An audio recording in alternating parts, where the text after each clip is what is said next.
Yes sir. আসসালামু আলাইকুম sir. ওয়ালাইকুম আসসালাম। ভালো আছেন আপনারা? আলহামদুলিল্লাহ স্যার, আপনি কেমন আছেন? জি আলহামদুলিল্লাহ। আমাদের তো লাস্ট ক্লাসের পর একটা গ্যাপ পড়ে গেছিল আমার নিজের সমস্যার কারণে। আমরা আজকে আবার পুরনো থেকেই শুরু করি, যেটুকু লাস্ট পড়েছিলাম তারপর থেকে। আর এর মধ্যে আপনাদের কি আর আইটি ক্লাস হয়েছেন আর হয়নি? স্যার পলাশ স্যারে নিচ্ছে রেগুলারই। গতকালকেও ছিল স্যারের ক্লাস।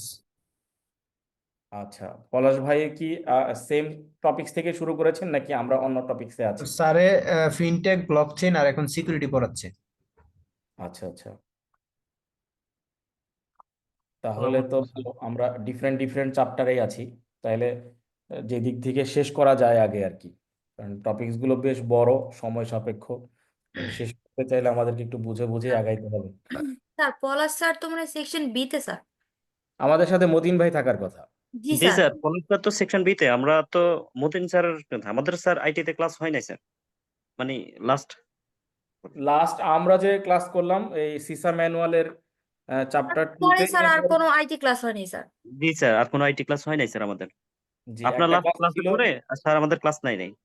হ্যাঁ, গত সপ্তাহে একটা ক্লাস ছিল, আমার সমস্যার কারণে সেটা হয় নাই। আর আমরা এর আগের দিন যেটা ক্লাসে পড়াইছিলাম বা পড়ছিলাম সেটা হইতেছে যে, আমি বের করে একটু আপনাদের মনে পড়বে, আমি একটু পিছনে যাই। স্যার কারণ মাঝখানে একটু গ্যাপ পড়ে গেছে তো কয়েকদিনের, একটু পিছনে না গেলে মনে হবে না। স্যার ওই যে আপনি বলছিলেন যে স্যার আমাদেরকে সিস্যার একটু কেটে দিবেন, ওটা কি একটু কাইন্ডলি দেওয়া যায় স্যার? আমরা তো কেটেই পড়তেছি, সিসার পুরো বই আপনাদের কাছে কেটে তো দিতেই পারি, আজকেই কেটে দিতে পারি এখনই। আমরা তো ওই যে পিডিএফ এক্সট্রাক্টর দিয়ে এটা জাস্ট আমরা যেটুকু পড়েছি সেটুকু দিব। মানে সেটা বলার একটা যৌক্তিক কারণ হচ্ছে যে আমাদের বইটা বেশ বড়, 25 মেগাবাইটের বেশি। এটা মেইলে রেডিলি শেয়ার করা যায় না। আর আমরা কিন্তু দেখে দেখে ওই জিস্ট অংশটুকুই পড়ছি যেটুকু আমাদেরকে পড়তে হবে। আমরা আসলে গতদিন এইখান থেকে পড়া শুরু করেছিলাম, আপনারা যদি মনে করতে পারেন কেউ কেউ। স্যার আমি আসলে যাচ্ছিলাম যে, মানে আপনি তো স্যার ওই যে প্রথম থেকে আমাদেরকে যেভাবে গাইডলাইন দিচ্ছেন ওইভাবে আমি একটা মানে শিটের মতো বানাই, তারপর হচ্ছে আপনাকে ফাইনাল ভাবে একটু দেখাতে যাচ্ছিলাম। যদি এটা ফাইনাল হয় তখন ওইটা একটা শিট হয়ে গেলে তারপর হচ্ছে আমি সবাইকে দিয়ে দিলে তখন এটা আমাদের সবার জন্য অনেক হেল্প হবে স্যার। এই দায়িত্বটা আপনি নিয়েন না সবাইকে দেওয়ার। কারণ হচ্ছে যে সবাইকে যদি আপনি দেন, এই কমিটমেন্টে থাকেন, পড়াটা পিছায়া যাবে। কারণ আমাদের তো পরীক্ষা ধরেন হচ্ছে নভেম্বর তো শেষ হয়ে গেল, ডিসেম্বরের সম্ভবত 28 তারিখ বা এরকম একটা তারিখ। খুব বেশি সময় আমাদের হাতে নাই। তো আমাদের আসলে ক্লাসের পাশাপাশি নিজেদেরকেও পড়তে থাকতে হবে। কারণ এইটা যদি আমরা নিজেরা পড়তে না থাকি, প্রিপারেশন নিতে গিয়ে একবারে এত বড় একটা এরিয়া কভার করা খুব টাফ হয়ে যাবে। আর কাটার যে বিষয়টা, এটা আমরা এখনই কাটতে পারি। আমাদের এই চ্যাপ্টার 2 যেটুকু অংশ আছে এটা আমরা এখনই কেটে আপনাকে দিতে পারি, বা আজকে অবশ্যই ক্লাসের শেষে আপনাদের সাথে কথা বলতে বলতেই এক্সট্রাক্ট করে আমি মেইলে দিয়ে দিব, ইনশাল্লাহ, অসুবিধা নেই। স্যার হ্যাঁ, এটা হলো আমরা- অনেক ভালোই তো হ্যাঁ, স্যার, আমরা দিয়ে প্লিজ। দিব, আজকে দিয়ে দিব এটা এক্সট্রাক্ট করে। কারণ এটা বড় বই, তো বড় বইটা আসলে হ্যান্ডেল করা মুশকিল হয়ে যায় অনেক ক্ষেত্রে। এটা মেইলে শেয়ার করলে ড্রাইভের পারমিশন ছাড়া ওপেনও হতে চায় না। স্যার এটা তো মনে হয় লার্নিং অবজেক্টিভ 4 না স্যার, এখন যেটা আপনি কি এটা কভার করবেন স্যার, আমি যদি ভুল না করি? লার্নিং অবজেক্টিভ 4 আমরা এখনো শুরু করতে পারি নাই পুরোপুরি। লার্নিং অবজেক্টিভ 4 এর কাছাকাছি আছি। এর আগে আমরা ছিলাম আইটি গভর্নেন্স। আমরা একটু বা পিছনে যাই, তাহলে আপনাদের আর একটু মনে পড়বে। স্যার ওই যে আপনি আমাদেরকে একটা স্লাইড শেয়ার করছিলেন, বলছিলেন যে ওইটা মনে হয় এটা পুরো আমার লার্নিং আমার অবজেক্টিভ স্লাইড না, কে কভার আপনাদের করে। হচ্ছে হ্যান্ডবুক। আপনাদের হ্যান্ডবুক। আমরা লার্নিং অবজেক্টিভের এখানে আছি, দেখেন, IT governance, organization and strategy. মনে পড়ছে কি? স্যার এটাই সিসাটা মনে হয় কভার করতেছে মানে হ্যাঁ হ্যাঁ, এটাই সিসার বই থেকে আমরা কভার করার চেষ্টা করতেছি। এবং মানে আজকে এখানে যে সিকোয়েন্সে আছে, সিসাতেই সিকোয়েন্সে নেই, সিকোয়েন্স একটু আগে পরে আছে, বাট ওইখানে সবগুলো টপিকসে আছে। স্যার আজকে আপনি কেটে দিলে ওই কাটা অংশ পুরোটার মধ্যে মনে হয় এই লার্নিং অবজেক্টিভ 3টা কভার হয়ে যাবে, তাই না স্যার? জি, পুরোটা কভার হয়ে যাবে, কিন্তু ওখানে কিছু অতিরিক্তও থাকবে। কারণ ওই একটা পেজের হাফ তো আর কাটা যাবে না, আমরা চ্যাপ্টারটাকে কাট করবো আর কি। Okay sir. ঠিক আছে, আমরা এইগুলো পড়তেছিলাম গতদিন আমাদের এই লার্নিং অবজেক্টিভ থেকে। আইটি গভর্নেন্সের পার্ট 2 আমরা গতদিন দেখার চেষ্টা করছি মোস্টলি। আজকে আমরা বাকিগুলো কভার করার চেষ্টা করছি। আজকে শেষ হয়ে যাবে না স্যার এটা লার্নিং অবজেক্টিভ 3টা স্যার? আজকে আমরা শেষ করে দিব, কিন্তু শেষ হবে না। শেষ করে দিব, শেষ হবে না, তার একটা যৌক্তিক ব্যাখ্যা হচ্ছে, আমি যদি দায়িত্ব নিয়ে বলি, তাহলে আপনার এত বড় একটা চ্যাপ্টার আসলে একটা ক্লাসে আমরা কতক্ষণ পড়তে পারি? ধরেন আমাদের সময় 3 ঘন্টা হইলেও আমরা কিন্তু 3 ঘন্টা ফুল পড়াশোনা করি না। কিছু আমি শুরু করি কয়েক মিনিট দেরি করে, পার্টিসিপেন্টরা সবাই যেন জয়েন করতে পারে, একসাথে শুরু করা যায়, এরকম একটা ব্যাপার থাকে। আবার হচ্ছে ধরেন মাঝখানে আমাদের 30 মিনিটের একটা ব্রেক থাকে। সবকিছু মিলে দেখা যায় যে এত বড় একটা চ্যাপ্টার আপনি এত অল্প সময়ে শেষ করতে পারবেন না।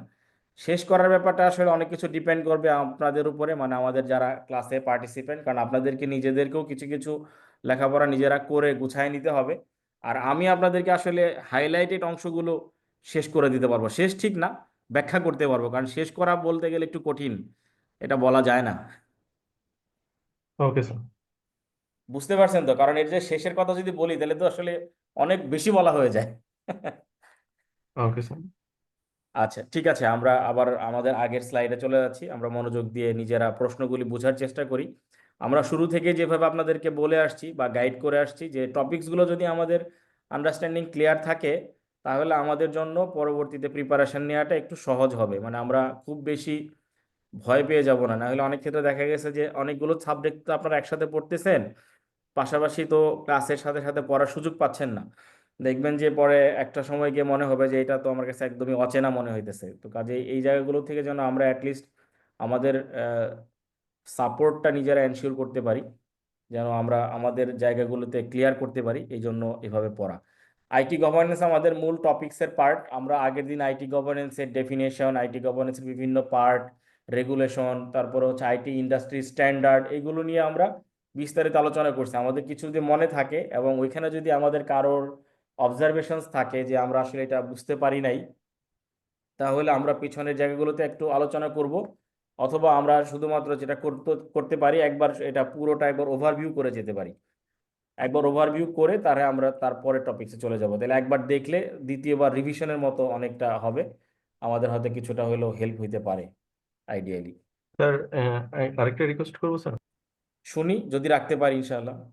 স্যার আমরা যদি ওভারভিউ করি তাহলে একটু যদি হাইলাইট করে দিতেন মানে টপিক গুলো, তাহলে আরো বেস্ট হতো আর কি স্যার। রিকোয়েস্ট আর কি স্যার। আমরা আমরা যা পড়ছি সেটাই হাইলাইটেড। আমরা যেগুলো পড়ছি আগের দিনের ক্লাসে এই পুরো অংশটাই হাইলাইটেড, কারণ আমরা তো সব পড়ি নাই, কিছু কিছু বাদ দিয়ে পড়েছি। আমরা যেগুলো মনে করছি যে ইম্পর্টেন্ট হতে পারে বা এগুলো পড়লে আমাদের অন্যগুলি সহজ মনে হবে, এই জায়গাগুলি আমরা পড়ার চেষ্টা করছি। এনিওয়ে আমরা আর সময় নষ্ট না করি, যথেষ্ট সময় আমাদের চলে গেছে। পার্টিসিপেন্টও মনে হয় 50-র কাছাকাছি চলে আসছেন, 45। তার মানে আরো অনেকেই আসেন কিন্তু আজকে এখনো সময় করে জয়েন করতে পারেন নাই। তো ঠিক আছে, আমরা আমাদের বেসিক পড়াশোনার জায়গা থেকে আসি।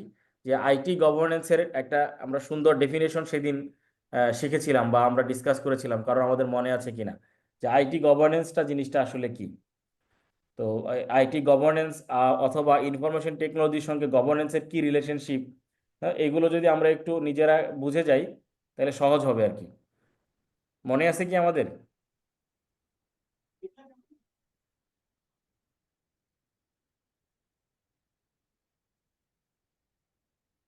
বা শুধু গভর্নেন্স কি মনে আছে? শুধু গভর্নেন্স, গভর্নেন্স বলতে আসলে আমরা কি বুঝি, তারপরে আমরা লাগলে আইটি গভর্নেন্সকে সাথে সংযুক্ত করার চেষ্টা করি।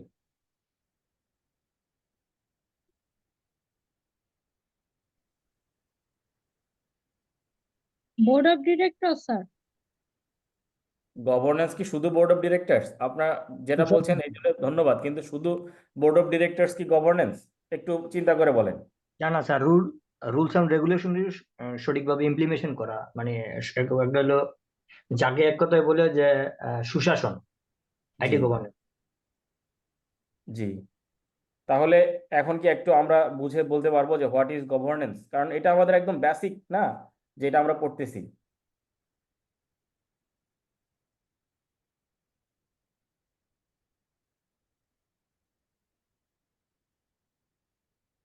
কারণ এমনিতে গভর্নেন্সকে কমপ্লেক্স করে চিন্তা করার কিছু নাই। আপনি খুব সিম্পল চিন্তা করেন যে গভর্নেন্স জিনিসটা আসলে কি।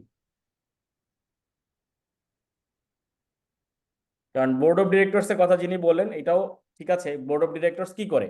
ওই প্রতিষ্ঠান পরিচালনা করার জন্য কিছু সিস্টেম কন্ট্রোল, অথবা ওই প্রতিষ্ঠানটা অপারেশন করার জন্য তারা একটা অ্যাকাউন্টেবিলিটি করার জন্য বা ইফেক্টিভলি বিজনেসকে রান করানোর জন্য ওভারঅল ডিরেকশন প্রদান করেন। এই যে ওভারঅল তারা ডিরেকশন প্রদান করেন, এই ডিরেকশনের মধ্যেই আসলে আমাদের গভর্নেন্সের পার্টটা কাভার হয়ে যায়।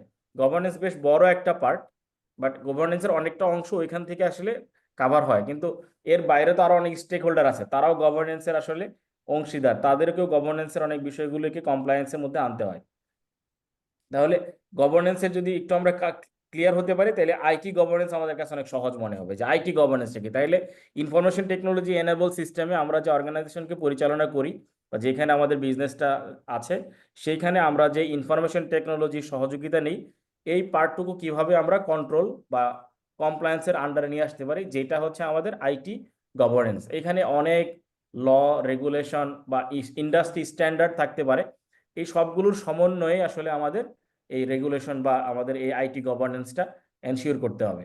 তো আমরা যদি নিজেদের আন্ডারস্ট্যান্ডিংটা ক্লিয়ার করতে পারি, তাহলে আবার একটু চেষ্টা করি যে হোয়াট ইজ আইটি গভর্নেন্স আমরা বলতে পারি কিনা।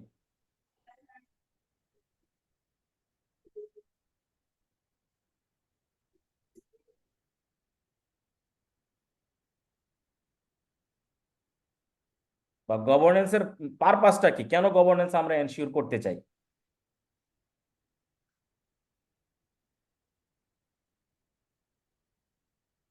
তা না হলে যেটা হবে যে ওই এমসিকিউ এর সময় আমরা একটু কনফিউজ থাকবো, কনফিউজ থাকলে ভুল হয়ে যেতে পারে। স্যার পারপাস হচ্ছে sir, purpose of the governance to to achieve the achieve the companies goals and objectives by setting some rules, regulations, and implementing some security policies, procedures, etc. জি, এখন ওই এইটা যিনি বললেন আপনারা এর সাথে কি একমত? তাহলে আমরা আসলে এইটাকে ধরে আরো একটু ক্লিয়ার হব। আমার কাছে মনে হয়েছে যে আমাদের একটু ক্লিয়ার হওয়া দরকার।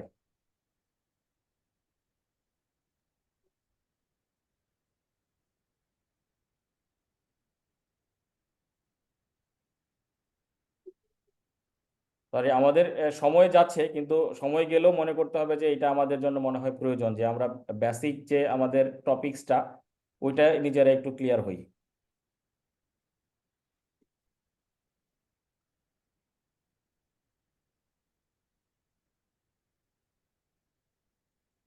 আমরা আইটি গভর্নেন্সের এত কিছু সেদিন পড়লাম না, একটু মনে করার চেষ্টা করি না, তাইলে তো পরীক্ষার হলে গিয়ে নাইলে মনে করবো কিভাবে, ঠিক না?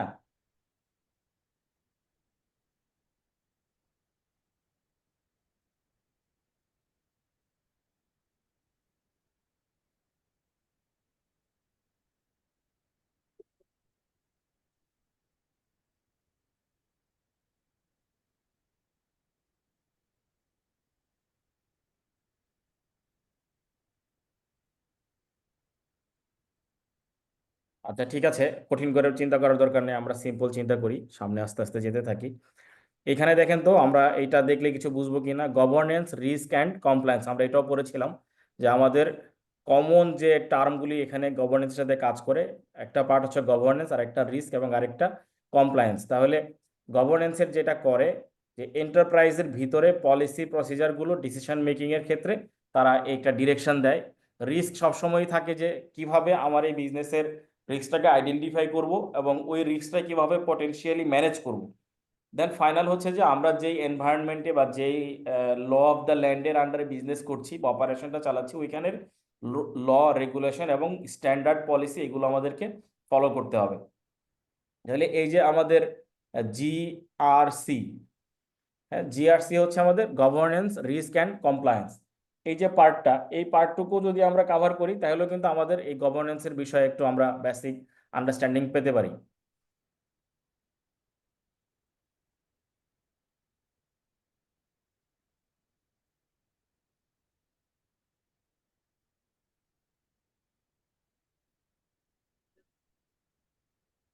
দেন আমরা এই এই চার্টটাও আলোচনা করেছিলাম যে একটা গভর্নেন্স সিস্টেমে কি কি কম্পোনেন্ট কাজ করে। এখানে দেখেন এই কম্পোনেন্টগুলোই আসলে আমাদের পুরো গভর্নেন্সের পার্ট।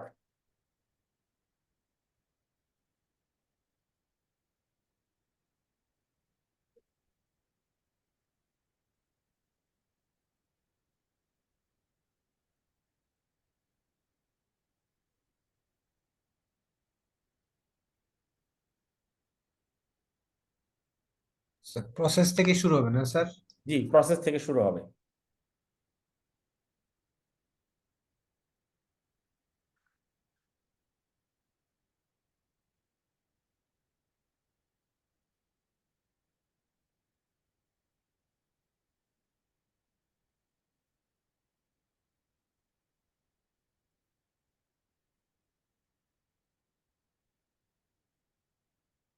এইগুলো পরে আমরা আলোচনা করছি, আরো ডিটেল আছে এখানে।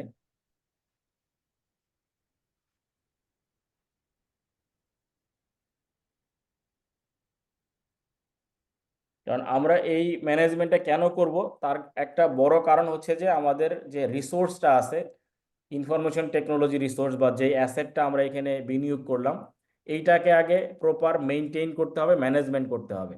এবং এই অ্যাসেটের থেকে আমাদের পটেনশিয়াল পারফরমেন্স মেজার করে এখান থেকে রিটার্নটা এনশিওর করতে হবে, রিস্ক মিনিমাইজ করে। তারপরে যে সেক্টরে আমরা কাজ করছি ফোকাস থাকবো, প্রসেসগুলো যেন লিগেলি কমপ্লায়েন্ট হয়, রেগুলেটরি পলিসি বা কন্ট্রাকচুয়াল পলিসি এগুলো যেন কমপ্লাই করে আমাদের ওই এনভায়রনমেন্টে আমরা অপারেশনটা পরিচালনা করতে পারি।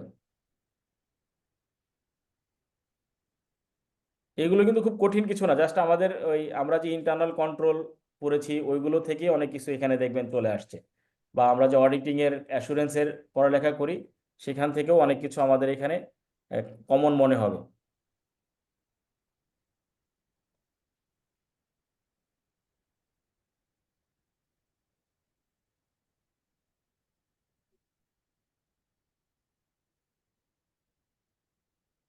তাহলে আমরা একটু এখন গভর্নেন্সের আমাদের সিসার বই থেকে ডেফিনেশনটা শিখি। এতক্ষণ আমরা বেসিকটা শিখলাম, এটা পরেও আরো দুইটা শব্দ আছে, মানে কিছু অংশ আছে, আমরা এই অংশটুকু আগে দেখি তারপর ওইখানে যাই। আমি যেটুকু হাইলাইট করলাম একটু দেখার চেষ্টা করেন।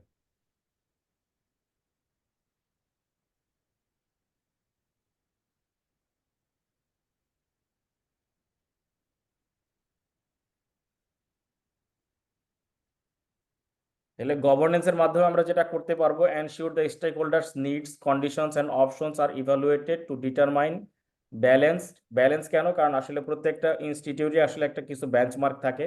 Agreed on enterprise objective, direction is set through prioritization and decision making.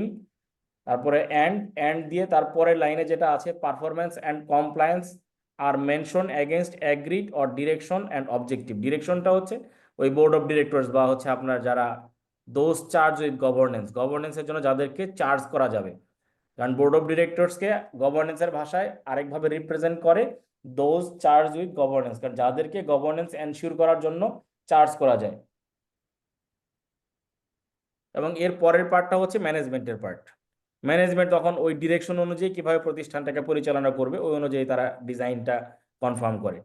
তাহলে আমাদের আরেকটা জায়গায় এখানে খেয়াল করতে হবে যে আমরা যখন IT resource management, performance measurement, compliance management এগুলো নিয়ে আলোচনা করছি, তখন ম্যানেজমেন্টের একটা বড় অংশ এখানে আমাদের এই ইমপ্লিমেন্টেশনে ইফেক্টিভলি কাজ করবে। তাহলে এন্টারপ্রাইজ গভর্নেন্স ইনফরমেশন টেকনোলজি বা সংক্ষেপে যেটাকে আমরা ইজিআইটি বলছি, এই ইজিআইটিতে অডিটিং এর আবার কিছু পার্ট আছে। এখানে বিভিন্ন মডেল ফলো করে ইজিআইটি কনফার্ম করা হয় বা বিভিন্ন ধরনের স্কোপ নিয়ে আলোচনা করা হয়। তাহলে যখনই কোনো এরকম ইজিআইটি বা অডিটিং রুল এখানে চলে আসবে, তখন ওই অর্গানাইজেশনকে কনফার্ম করার জন্য related definition, rules, scope of work cover করে অডিটিং স্ট্যান্ডার্ড অনুযায়ী তার কাজটা করতে হবে। কিন্তু কিভাবে অ্যাসেস করবে, এটা একটা নিজস্ব কুশ্চেনিয়ার ডেভেলপ করে নেওয়া।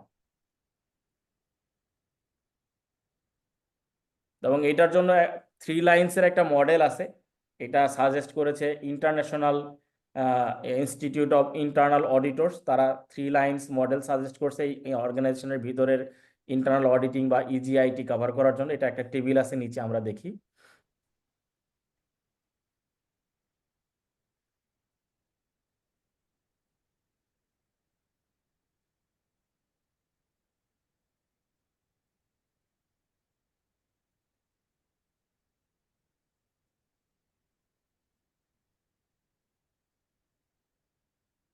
এখানে 3 লাইন্স মডেলের মূল পার্ট হচ্ছে 3টা। একটা হচ্ছে গভর্নিং বডি, যারা আসলে স্টেক হোল্ডার এবং অর্গানাইজেশনের ওভারসাইটটা দেখে।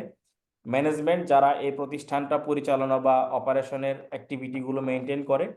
এই অপারেশন অ্যাক্টিভিটি প্রপারলি ম্যানেজড হচ্ছে কিনা ইন্ডিপেন্ডেন্ট ওয়েতে সেপারেট আরেকটা বডি যারা এটাকে রিভিউ করে, বা আমরা যেটাকে অডিটিং বলি, আসলে তারা আসলে এটা রিভিউ করে তাদের মতো করে একটা রিপোর্ট প্রোভাইড করে to the management based on achievement of objective, অথবা স্পেসিফিক যদি কোনো ম্যাটার রিলেটেড থাকে যে এই ম্যাটার উপরে তাদেরকে রিপোর্ট করতে হবে, তাহলে তারা ওই ম্যাটার উপর রিপোর্ট করে। তাহলে এখানে 3টা part, governing body, management and internal audit. Internal audit ম্যানেজমেন্টেরই একটা সেপারেট উইং, যারা আসলে থার্ড আই ভিউ থেকে ম্যানেজমেন্টের যে রিকোয়ারমেন্ট ওই অ্যানালাইসিসটা করে এবং গভর্নিং বডির যে ডিরেকশন সেই অনুযায়ী ইন্টিগ্রিটি, ট্রান্সপারেন্সি, অ্যাকাউন্টেবিলিটি এনশিওর করার জন্য তারা আসলে কাজ করে।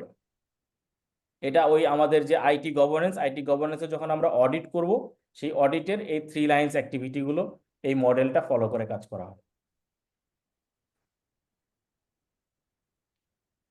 তো আমরা গতদিন আপনাদেরকে শেয়ার করেছিলাম যে আমাদের দেশে এরকম সেপারেট কোনো বডি নেই যারা আসলে ইনফরমেশন টেকনোলজির জন্য স্ট্যান্ডার্ড প্রিপেয়ার করে বা সাজেস্ট করে, বাট ইন্টারন্যাশনালি আছে। আমাদের এই বইতেই নিচেই পাবো আমরা, national institute of standard and technology, NIST নামে বিদেশে মানে আমেরিকাতে সংস্থা আছে, ওরা বিভিন্ন স্ট্যান্ডার্ডগুলো সাজেস্ট করে। কিন্তু আমাদের দেশে আসলে এখনো সেপারেটলি এই স্ট্যান্ডার্ড সাজেশন দেওয়ার মতন তেমন কোনো বডি নাই। এই জন্য আমাদের বাইরেগুলোকে ফলো করা, আর হচ্ছে জেনারেল আইটি গভর্নেন্স রুলস এবং সিসার যে স্ট্যান্ডার্ড আছে, কোভিডের যে স্ট্যান্ডার্ড, সেই স্ট্যান্ডার্ডটা ফলো করা।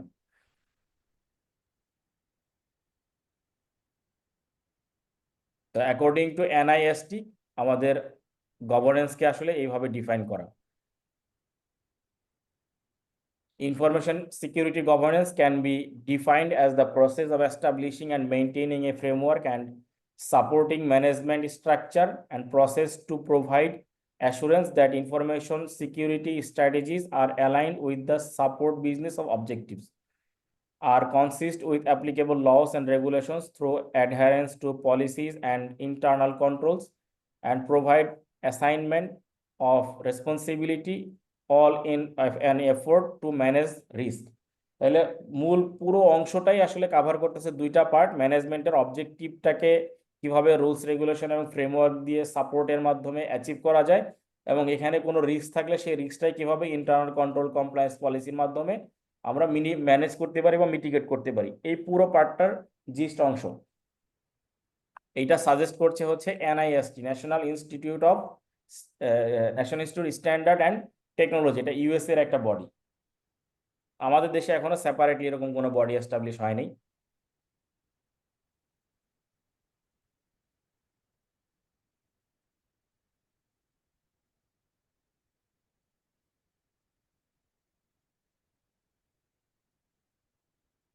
ইনফরমেশন টেকনোলজিতে পারফরমেন্স ম্যানেজমেন্ট অনেক বড় একটা ইম্পর্টেন্ট পার্ট। এটা ম্যানেজ করার জন্য আসলে স্মার্ট অবজেক্টিভগুলো ব্যবহার করা হয়। স্মার্টের হচ্ছে specific, measurable, attainable, realistic and timely. এই ওয়ার্ডগুলির মাধ্যমে স্মার্টটাকে অ্যানালাইসিস করে তারপরে আসলে পারফরমেন্স মেজার করা হয়। এটাও আমরা নিচে দেখব। স্মার্ট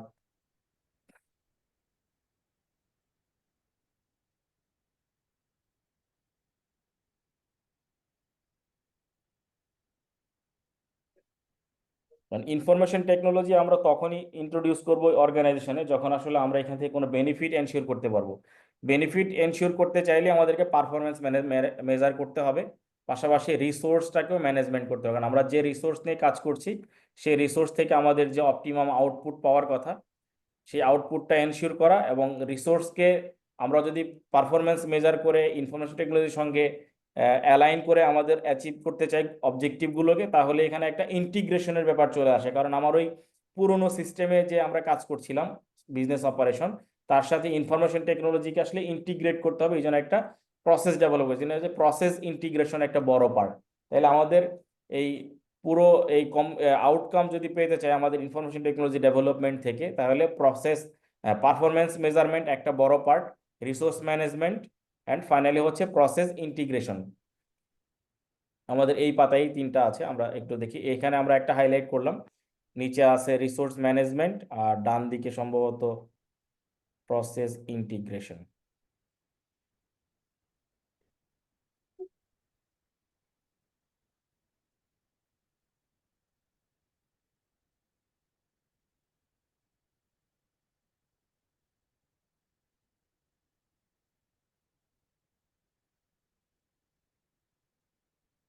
তো এগুলো আমরা এগুলো দেখছি না, একটু ইম্পর্টেন্ট গুলো দেখি। বিজনেস ইন্টেলিজেন্স একটা ইম্পর্টেন্ট পার্ট, এটা আমরা একটু দেখি।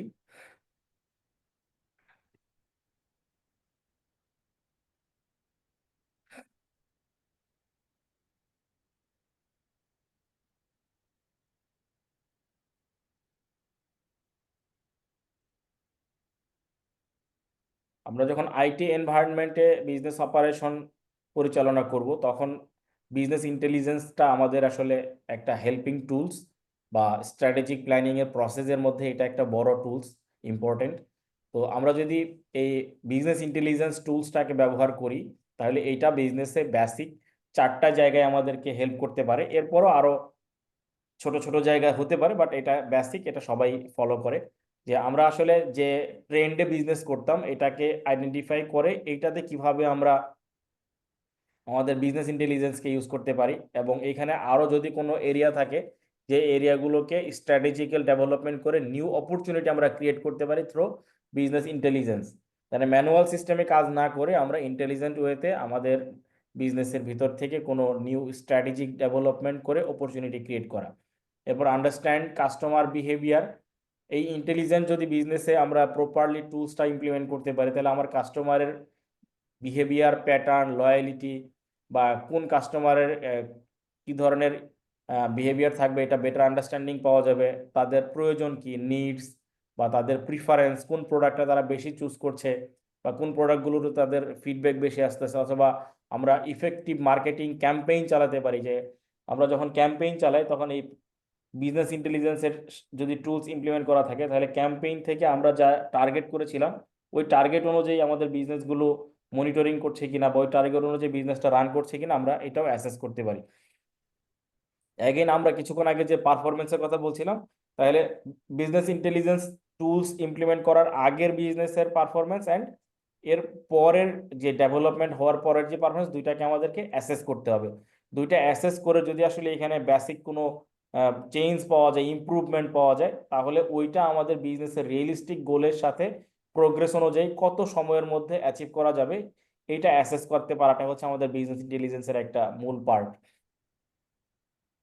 বিজনেস ইন্টেলিজেন্স যদি ইমপ্লিমেন্ট করা থাকে, তাহলে বিজনেসের অনেক ধরনের ডাটা এবং ভিতরের ইনসাইড ইনফরমেশনগুলো আমাদের কাছে থাকবে। ওই অনুযায়ী আমরা ফিউচারে বেটার ডিসিশন নিতে পারবো। ডিসিশন মেকিং প্রক্রিয়াটা ফাইন্যান্সিয়াল পারফরমেন্স বা কাস্টমারের স্যাটিসফ্যাকশন অথবা মোর কম্পিটিটিভ এরিয়াতে বেটার ডিসিশন নেওয়ার ক্ষেত্রে কাজ করবে, যে ক্ষেত্রে অনেক ইনফরমেশন আমাদেরকে এই টুলস থেকে অটোমেটিক্যালি প্রোভাইড করবে। অন্যথায় যেটা হয় যে বাইরে থেকে ইনফরমেশন সংগ্রহ করা, কনসালটেন্ট নিয়োগ করা, কনসালটেন্ট আবার প্রপার জায়গায় যদি অ্যাটেনশন না দেয়, সব অ্যাটেনশন না দিলে আবার ওইখান থেকে তার ইনফরমেশনগুলো প্রপার আসবে না, তাহলে আমাদের ডিসিশন মেকিং প্রক্রিয়াটাও হয়তো ভুল হয়ে যেতে পারে। কাজেই ইনফরমেশন টেকনোলজি টুলস যদি প্রপার ইমপ্লিমেন্ট করা থাকে, সেই টুলস আমাদেরকে যে রেজাল্ট দিবে এইটা আসলে খুব বেশি ডেটোরিয়েট করবে না, যদি আমাদের প্রোগ্রামিং এবং কোশ্চেনিয়ার প্যাটার্নটা ঠিক থাকে। কিন্তু এই পুরো কাজটা করতে গেলে বিজনেস ইন্টেলিজেন্স বা বিআই যদি আমরা ইমপ্লিমেন্ট করতে যাই, এখানে বেশ কিছু প্রসেস এবং কিছু মেজারমেন্টের ব্যাপার আছে, এটা আমরা কিভাবে করতে পারি। কারণ সবার আগে খেয়াল করতে হবে যে এইটা কস্ট কত হবে, প্রসেস কস্ট, এটা ইফিসিয়েন্সি বা এটার কোয়ালিটি কতটুকু ডেভেলপ করবে আমাদের এই বিজনেসে বা ইমপ্রুভমেন্টে, কাস্টমার আসলে কতটুকু আসলে এইটা অ্যাকসেপ্ট করবে অ্যাট্রিবিউট অনুযায়ী, বা এটার অনুযায়ী আমার প্রফিটেবিলিটি কি বাড়বে, স্টাফরা এই বিজনেসটা কিভাবে অ্যাকসেপ্ট করতে পারবে, এখানে রিস্ক ম্যানেজমেন্টের কোনো প্রক্রিয়ায় আমরা প্রবলেমে পড়বো কিনা, বা আনইউজুয়াল কোনো রিস্ক চলে আসে কিনা, ইনসিডেন্ট বা কোনো রিয়েলিস্টিক লস আসে কিনা, যেই লসটা আসলে আমরা অন্য কোনোভাবে মেজার করতে পারবো না বা মিটিগেট করতে পারবো না। এই পার্টগুলো কনসিডার করেই আসলে বিজনেস ইন্টেলিজেন্সকে বিজনেসে অ্যাপ্লাই করার কথা ডিসিশন নেওয়া হয় বা এটা ইফেক্টিভলি ইমপ্লিমেন্ট করা হয়।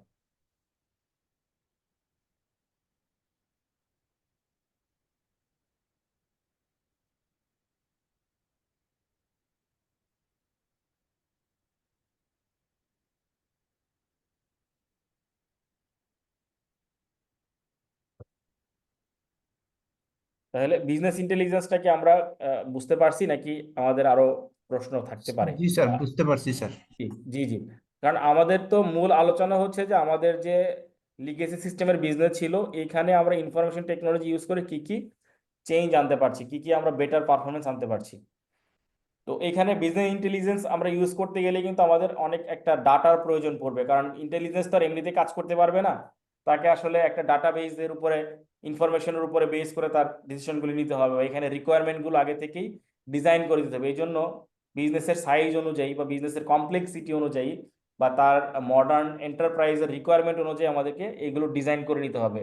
বিআই এর যে ক্যাপাবিলিটি, এগুলো ডিজাইন করে ফান্ডামেন্টাল বিজনেস কোশ্চেনিয়ার প্রিপেয়ার করে ইমপ্লিমেন্ট করতে হবে। ইমপ্লিমেন্ট করতে গেলে তখন আমাদেরকে কম্পিটিটিভ অ্যাডভান্টেজ অ্যানালাইসিস করার সুযোগ থাকবে এবং লিগ্যাল রিকোয়ারমেন্ট বা লিগ্যাল কমপ্লায়েন্স যে রিকোয়ারমেন্ট আছে এগুলো আমরা আমাদের কোশ্চেনিয়ারের আন্ডারে কাভার করব, কিন্তু আমাদের যে ডাটাটা থাকবে ডাটা সেফটি সিকিউরিটির জন্য আমাদেরকে একটা proper database management system design করতে হবে, এবং ডাটাটা কিভাবে আমরা ওই আর্কিটেকচার থেকে পাবো ওই জন্য আবার এন্টারপ্রাইজের ডাটা ফ্লো আর্কিটেকচার ডিজাইন করতে হবে।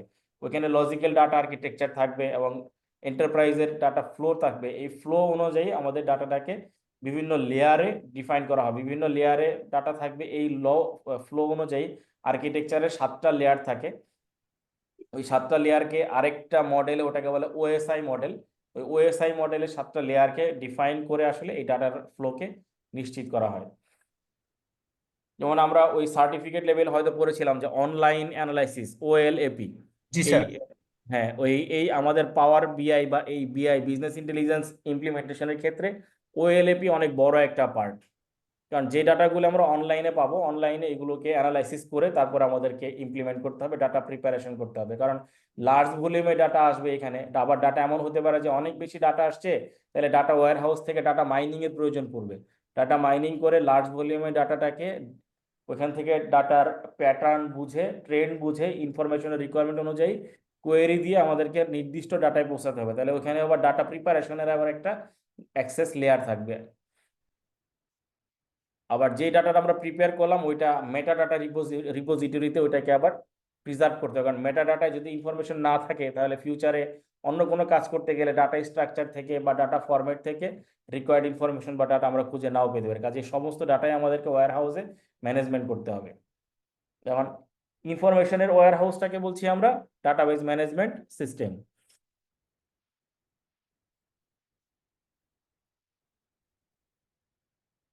তাহলে একটু আগে আমরা যে ডাটা আর্কিটেকচারের ফ্লোর কথা বললাম, ডাটা আর্কিটেকচার ফ্লোর আসলে 7টা লেয়ার আছে। আমরা লেয়ারগুলোর নাম জেনে রাখি, কারণ আমাদের হয়তো ওইরকম ডিটেইল লেভেলে প্রশ্ন নাও হতে পারে, আর অ্যাটলিস্ট লেয়ারগুলো আমাদের জানা থাকলে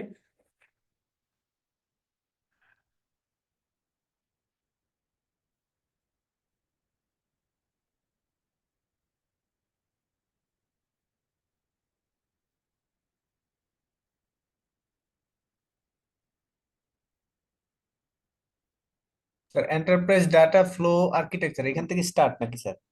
এখান থেকে স্টার্ট না, আমরা শর্টকাট এখানে আসলাম, কারণ আমরা যখন বিআই ইমপ্লিমেন্ট করব, আমার যে বিজনেস ইন্টেলিজেন্স কাজ করবে, ইন্টেলিজেন্স তো নিজে থেকে কোনো কাজ করতে পারবে না, ওর তো আসলে আগে ইন্টেলিজেন্সটা সেট করতে হবে, টুলসটাকে ডিজাইন করতে হবে। টুলসটা ডিজাইন করলে আমি যে বিজনেসে কাজ করব ওই বিজনেসের ডাটাটা আমাদেরকে কি বলতে হয় রিট্রাইভ করতে হবে, ডাটা আমাদের হাতে থাকতে হবে। ডাটা যখন আমরা আমাদের হাতে রাখতে চাই তখন আমাদের এন্টারপ্রাইজ ডাটাকে একটা ফ্লো চার্টের আন্ডারে না নিয়ে আসলে, আর্কিটেকচারের আন্ডারে না নিয়ে আসলে ডাটা আমরা কালেক্টও করতে পারবো না, পরবর্তী এটা ব্যবহারও করতে পারবো। এই জন্য বিভিন্ন লেয়ারে আমাদের ডাটার কম্পোনেন্টগুলো থাকে, সেইখান থেকে ব্যবহার করা।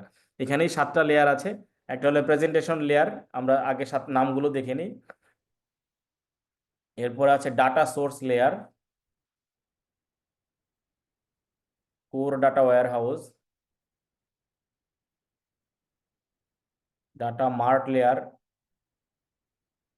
Data staging and quality layer, data access layer, data preparation layer এবং মেটা ডাটা রিপোজিটরি। এই পর্যন্ত আমাদেরকে মেনটেন করতেই হবে। এরপরও কয়েকটা লেয়ার আমাদের লাগবে, যেমন ডাটা যখন আমরা এখান থেকে অন্য কোথাও ইউজ করতে চাইবো তখন ওয়্যার হাউস, অ্যাপ্লিকেশন ম্যানেজমেন্ট, এগুলো সবগুলোই লাগবে। কিন্তু তখন অ্যাটলিস্ট মিনিমাম যদি আমাদের ওন সিস্টেমের মধ্যে থাকি তখন তো আমাদের ইন্টারনেট লাগবে না, বা তখন আমাদের অন্য কোনো বাইরের কারোর থেকে সহযোগিতা লাগবে না। সেই ক্ষেত্রে দেখা গেছে যে ওয়্যার হাউস ম্যানেজমেন্ট পর্যন্ত থাকলে হবে। যেমন এরপরে নিশ্চয়ই আছে warehouse management, warehouse management layer, তারপর আছে অ্যাপ্লিকেশন মেসেজিং লেয়ার, এবং লাস্ট হচ্ছে ইন্টারনেট বা ইন্ট্রানেট লেয়ার। কারণ আমরা যখনই আমাদের কাস্টমারের সাথে বা আমাদের স্টেক হোল্ডারের সাথে আমাদের বিজনেসের ডাটা শেয়ার করব তখনই আমাদের নেটওয়ার্কিং এর প্রয়োজন হবে। নেটওয়ার্কিংটা আমাদের ইন্টারনেট বা ইন্ট্রানেট অথবা কোনো কোনো ক্ষেত্রে হয়তো এক্সট্রা নেটও লাগতে পারে আমাদের, যদি বিজনেসের রিকোয়ারমেন্ট তেমন হয়।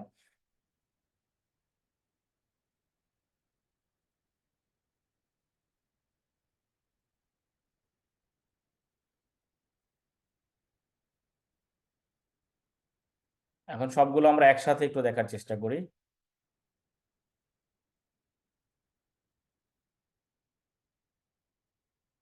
আমি একটু ছোট করলাম যেন আমার স্ক্রিনেরটা পুরো আপনারা দেখতে পারেন।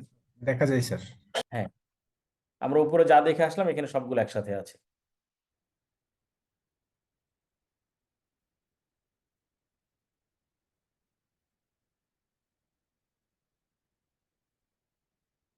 আমরা বুঝার স্বার্থে বাম দিকে যদি একটু তাকাই দেখবেন যে দুইটা এরকম লাল বর্ডার দেওয়া আছে, এরিয়া আছে। এখানে দুইটা পার্ট, একটা হচ্ছে আমাদের টোটাল ডাটা ওয়্যার হাউস, আর ওয়্যার হাউসে যত ডাটা থাকবে সবগুলোই আমাদের মেটা ডাটায় রিপোজিটরির মধ্যে থাকবে, কারণ এখানে বিভিন্ন লেয়ারে ডাটাগুলো থাকবে। আমরা এইখান থেকে আমাদের অ্যাপ্লিকেশনের প্রয়োজন অনুযায়ী আমরা ডাটাকে রিট্রাইভ করে নিয়ে আমাদের প্রেজেন্টেশনের অনুযায়ী আমরা ডাটাটাকে ভাগ করে নিব।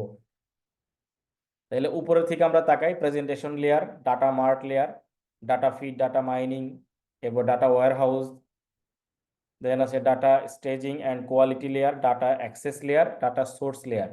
এই এই ডাটাগুলো আমরা পাবো কোথা থেকে, বা আমরা কোন কোন সোর্স থেকে পাবো?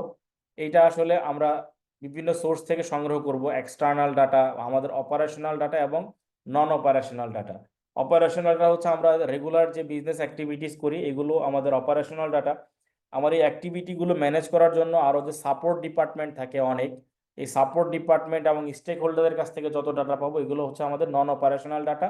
আর আমাদের industry, stakeholder, government, environment, অন্য যে কোনো সোর্স থেকে আমরা যত ডাটা সংগ্রহ করবো সেগুলো হচ্ছে এক্সটার্নাল ডাটা। এই সমস্ত ডাটা নিয়ে আমাদের আসলে লেয়ার অনুযায়ী ডিফাইন করে meta data, data warehouse এবং অ্যাপ্লিকেশনের মাধ্যমে আমাদের finally business intelligence management develop করতে হবে। এখন সবার জন্য বিজনেস ইন্টেলিজেন্স একরকম না, প্রত্যেকটা অর্গানাইজেশনের জন্য বা এন্টারপ্রাইজের রিকোয়ারমেন্ট অনুযায়ী তার বিজনেস ইন্টেলিজেন্সকে ডিফাইন করতে হবে, তার অ্যাক্টিভিটিগুলো ডিফাইন করতে হবে।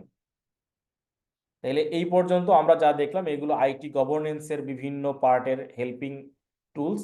এর সাথে এখন অর্গানাইজেশন স্ট্রাকচারটা আমরা দেখবো, যে আমাদের অর্গানাইজেশনে কি কি ধরনের স্ট্রাকচার থাকে। আইটির কমিটি বা আইটি স্টিয়ারিং কমিটি বা বিভিন্ন লেভেলে যারা কাজ করে, আমরা এইটাও হয়তো আমাদের ইয়েতে ওই সার্টিফিকেট লেভেলে কিছু পড়েছিলাম যে আমাদের ম্যানেজমেন্টের মিনিমাম 3টা লেয়ার থাকে।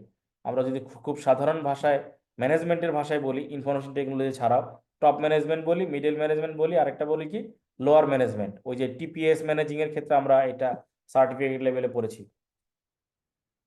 ওইখানে যারা একদম উপরের দিকে ছিল তারা ছিল কি একদম উপরের দিকে এক্সিকিউটিভ ইএসএস নাকি এক্সিকিউটিভ সাপোর্ট সিস্টেম। ওই ইএসএস এর যারা মেম্বার থাকে তারাই মূলত আসলে টপ ম্যানেজমেন্টের কম্পোনেন্টে পার্ট বা ওইখানকার একটা পার্টে কাজ করে।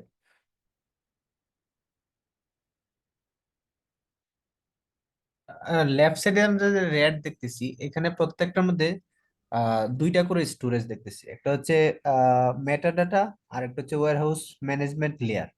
এখানে মেইন কোনটা স্যার? মেটা ডাটা, আর মেটা এটাকে ডাটায় অ্যাক্সেস আপনার করে, এটাকে এক্সিট করে যেটা আসছে সেটার কাজ কি স্যার? মেটা ডাটায় হচ্ছে আপনার সব ডাটা থাকবে। আমরা যে এক্সটার্নাল সোর্স, ইন্টারনাল সোর্স সবকিছু যে বলতেছি, সব ডাটাগুলি এর মধ্যে আছে। দেখেন আমাদের এই পাশের যে 7টা ইয়ে আছে, লেয়ার আছে, বা 7টা কি বলে আয়তাকার টেবিল আছে, এইগুলোর থেকে প্রত্যেকটা ডাটাই কিন্তু মেটা ডাটার মধ্যে আছে। হ্যাঁ জি স্যার। মেটা ডাটা থেকে এই লেয়ার অনুযায়ী ডাটা আমরা কালেক্ট করি, আবার এই লেয়ার থেকে তখন নিয়ে নেয় ওয়্যার হাউস ম্যানেজমেন্ট সিস্টেম, মানে আমাদের ডাটাবেজ ম্যানেজমেন্ট সিস্টেম।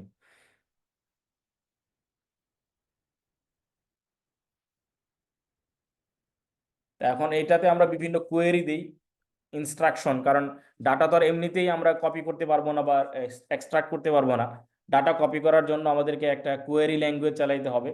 ওই কোয়েরি ল্যাঙ্গুয়েজটা হচ্ছে আমাদের বিভিন্ন রিকোয়ারমেন্ট অনুযায়ী হতে পারে। দেখা গেল যে আমাদের প্রতিষ্ঠানে রেগুলার কোনো ডাটা লাগে, সবসময় ওই একটা কোয়েরি চালাতে হয়, আমরা ওইটা ডিরেক্টলি আমাদের ডাটাবেজে চালাই দিতে পারি রিকোয়ারমেন্ট অনুযায়ী। অথবা আমাদের একটা অ্যানালাইসিসের জন্য সেপারেট কোনো একটা রিকোয়ারমেন্ট আসছে, ওইটার জন্য আমরা কাস্টমাইজ অ্যাডহক বেসিসে কোয়েরি চালাতে পারি। বা এর বাইরেও যদি কখনো আমাদের দেখা যায় যে আউটসাইড থেকে আমাদের এক্সটার্নাল ডাটা থেকে কোনো তথ্য সংগ্রহ করতে হয়, তখন আমরা ইন্টারনেট বা ইন্ট্রানেটের হেল্প নিয়ে আমরা আউটসাইড থেকে বিভিন্ন তথ্য যেগুলো পাবলিক ডোমেইনে অ্যাভেলেবেল আছে এগুলো সংগ্রহ করতে পারি।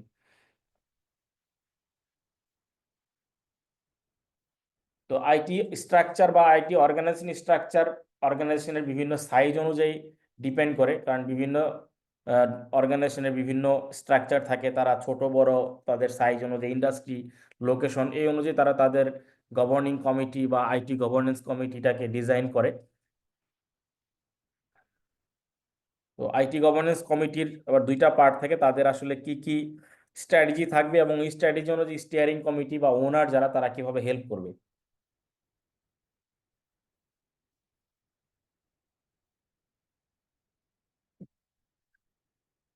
আমরা খুব বেশি ডিটেলে যাচ্ছি না, হাই লেভেলেই দেখতেছি।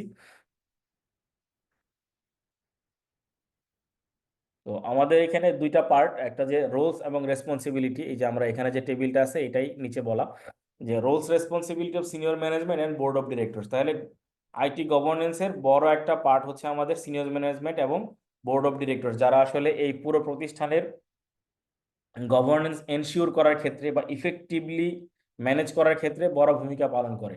তাহলে সিনিয়র ম্যানেজমেন্টের মধ্যে কারা কারা থাকবে? আমাদের যত চিফ আছে, chief information security officer, chief information officer, chief technology officer, chief financial officer অথবা চিফ এক্সিকিউটিভ অফিসার, এরা সবাই সিনিয়র ম্যানেজমেন্ট। আর বোর্ডের যারা মেম্বার তারা আসলে ওনার অথবা ওনারদের অ্যাপয়েন্টেড কোনো পার্সন, যারা আসলে ডিরেক্টর পদমর্যাদার।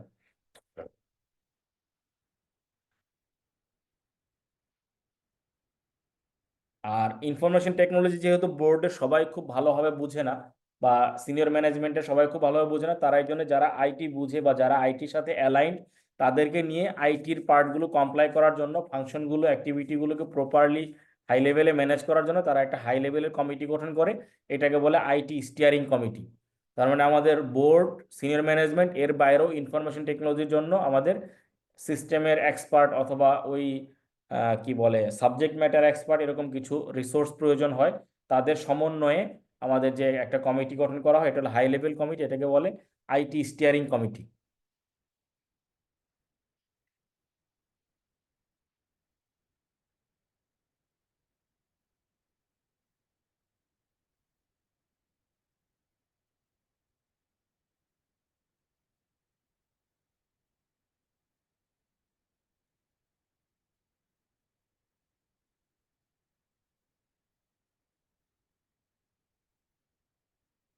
তাহলে আমাদের যদি কোনো প্রতিষ্ঠানে আমরা proper information technology governance ensure করতে চাই, তাহলে আমাদের ম্যানেজমেন্টের বিভিন্ন পার্ট থেকে আমাদের যে ম্যানেজমেন্টের লেভেল এবং আমরা কি কি স্ট্র্যাটেজিক অ্যালাইনমেন্ট, রিস্ক ম্যানেজমেন্ট অথবা প্রতিষ্ঠানের কি ডেলিভারি এনশিওর করতে চাই, কিভাবে প্রতিষ্ঠানের পারফরমেন্স মেজার করব, রিসোর্সগুলোকে ম্যানেজমেন্ট করব এবং ফাইনালি প্রসেসটাকে অ্যাসুরেন্স করব, যে আমরা একটু আগে যা দেখে আসছি এটা একটা টেবিল আকারে আমরা দেখি।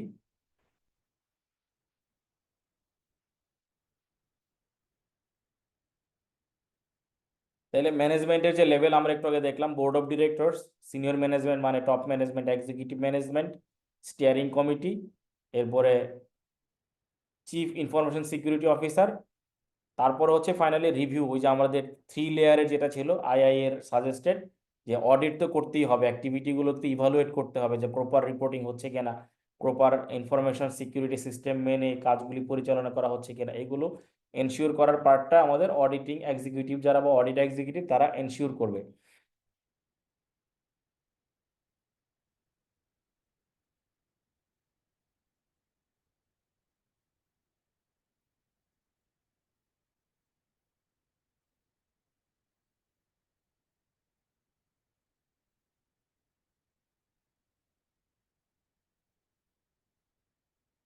তো এটা হচ্ছে আমাদের অর্গানাইজেশনের বিভিন্ন ম্যানেজমেন্টের লেভেল এবং আইটি গভর্নেন্স এনশিওর করার জন্য ম্যানেজমেন্টের রেসপন্সিবিলিটি এবং ম্যানেজমেন্টের বিভিন্ন কম্পোনেন্ট পার্ট। তো এইগুলো সবই ঠিক আছে, সব কিছুই অ্যাচিভেবল যদি আমাদের ইনফরমেশন টেকনোলজি ডিভিশন যেটা, বা আমরা যদি বলি যে আইটি ম্যানেজার, ডিরেক্টর অথবা চিফ ইনফরমেশন অফিসার, ওনার যে ডিপার্টমেন্ট, এই ডিপার্টমেন্ট যদি প্রপার কাজ না করে তাহলে আসলে দেখা যাবে যে অন্য সব অ্যাচিভমেন্টই সঠিক অ্যাচিভমেন্ট হবে না বা অ্যাচিভমেন্ট করা সম্ভব হবে না। তাহলে আমাদের ম্যানেজমেন্টের সাথে এই ইনফরমেশন টেকনোলজি ডিভিশনটাকেও প্রপারলি আমাদেরকে ডিজাইন করতে হবে, যেন প্রপার অপারেশনটা এনশিওর করা যায়, যেন আইটি গভর্নেন্স এনশিওর করাটা অনেকটা সহজ হয়। যেন আমাদের আইটির কাজগুলো গুছানো না থাকলে, আইটি ডিপার্টমেন্ট যদি অর্গানাইজ ওয়েতে কাজ না করে, তাহলে আইটি গভর্নেন্স এনশিওর করারও কোনো সুযোগ থাকবে না। আমরা যতই রুলস রেগুলেশন পলিসি গাইডলাইন করি, প্রপার রিসোর্স যদি না থাকে, ওইটা মনিটরিং না করে, ইমপ্লিমেন্ট না করে, অথবা রিস্ক ম্যানেজমেন্ট যদি অ্যানালাইসিস না করে, তাহলে আমাদের এই আইটি গভর্নেন্সের কোনো বেনিফিট থাকবে না। তাহলে আমাদের অর্গানাইজেশনের যে লেভেল আমরা জানলাম, board of directors, executive management, steering committee, chief information security management বা অফিসার, শেষে হচ্ছে অডিট এক্সিকিউটিভ, অডিট অফিসার। এদের সবার দায়িত্বগুলি সঠিকভাবে পালন করতে হবে। পাশাপাশি আমাদের ইনফরমেশন টেকনোলজি যে ডিপার্টমেন্ট, ওই ডিপার্টমেন্টকে একটু প্রপার সাজাতে হবে। দেখি আমরা একটা সাজেস্টেড আছে ইনফরমেশন টেকনোলজি ডিপার্টমেন্টকে অর্গানাইজ করার, আইটি ডিপার্টমেন্ট অর্গানোগ্রাম। এটা সাজেস্টেড, এটাই হবে এরকম না, প্রয়োজন অনুযায়ী অর্গানাইজেশন তাকে কাস্টমাইজ করে নিতে পারে। তাহলে আমাদের এই ডিপার্টমেন্টের হেড হচ্ছে chief information officer, IT manager অথবা ডিরেক্টর। প্রতিষ্ঠানের রিকোয়ারমেন্ট অনুযায়ী এই পদটা ডিফাইন করা হয়। একজন এরকম চিফ থাকবে, যিনি যে পদমর্যাদারই হোক। দেন নিচের দিকে দেখা যাচ্ছে আমাদের 6টা আলাদা আলাদা উইং আছে। রিস্ক ম্যানেজমেন্ট, অ্যাপ্লিকেশন মানে আমরা যে প্রসেসটা ডেভেলপ করবো, অ্যাপ্লিকেশনগুলো ডেভেলপ করব, বা যে অ্যাসুরেন্সটা আমরা আনতে চাই আইটি সিকিউরিটির মাধ্যমে। এরপরে ডাটা আমাদেরকে ম্যানেজ করতে হবে। দেন টেকনিক্যাল সাপোর্ট, ইউজার সাপোর্ট এবং অপারেশন। ফাইনালি অপারেশনাল ম্যানেজমেন্ট বা অপারেশন, যারা আসলে কম্পিউটারের মাধ্যমে এই পুরো বিজনেসটাকে ম্যানেজ করবে। রিস্ক ম্যানেজমেন্টের পার্টে আমাদের রিস্ক সিকিউরিটি অ্যাডমিনিস্ট্রেটর থাকবে। তারপরে যদি কোনো কারণে হঠাৎ ডিজাস্টার হয়ে যায়, তাহলে ডিজাস্টার রিকভারি কোঅর্ডিনেটর বা ম্যানেজার থাকবে। অ্যাপ্লিকেশনের আন্ডারে আমাদের বিজনেসের যারা ম্যানেজার থাকে, তারা সফটওয়্যার ডেভেলপমেন্ট করে বা অ্যাপ্লিকেশন ডেভেলপমেন্ট করে বিজনেসের রিকোয়ারমেন্ট অনুযায়ী, প্রোগ্রাম, অ্যাপ্লিকেশন, সফটওয়্যার। আমরা সফটওয়্যারের ডেফিনেশনে গিয়ে শিখছিলাম, সফটওয়্যার আমরা 2 ধরনের জানি, একটা হচ্ছে কি সিস্টেম সফটওয়্যার, আরেকটা একটা অপারেটিং সফটওয়্যার। শুধু অপারেটিং না, সিস্টেমটাই তো operating. Sir application software. Application software, কারণ অ্যাপ্লিকেশনগুলো হচ্ছে আপনার বিজনেসের বিভিন্ন ডোমেইন বা রিকোয়ারমেন্ট অনুযায়ী। আর যেটা উইন্ডোজের বা যেটা সিস্টেমের, ওইটা আসলে পুরো ফাংশনটাকে অপারেট করার জন্য, কম্পিউটারটাকে চালানোর জন্য একটা সফটওয়্যার। কম্পিউটার চালিয়ে আমি কি উদ্দেশ্য অর্জন করতে চাই ওই জন্য একটা সফটওয়্যার। কারণ উইন্ডোজ তো সবারই লাগে, ভিতরে অ্যাপ্লিকেশনগুলো তো সবার লাগে না। কেউ হয়তো এরকম ওয়ার্ড এক্সেলে কাজ করে, আরেকজন হয়তো আরেকটা প্রোগ্রামিং নিয়ে কাজ করে। এই জন্য কিছু হলো আমাদের উইন্ডোজের অপারেটিং সিস্টেম, আরেকটা হচ্ছে অ্যাপ্লিকেশন।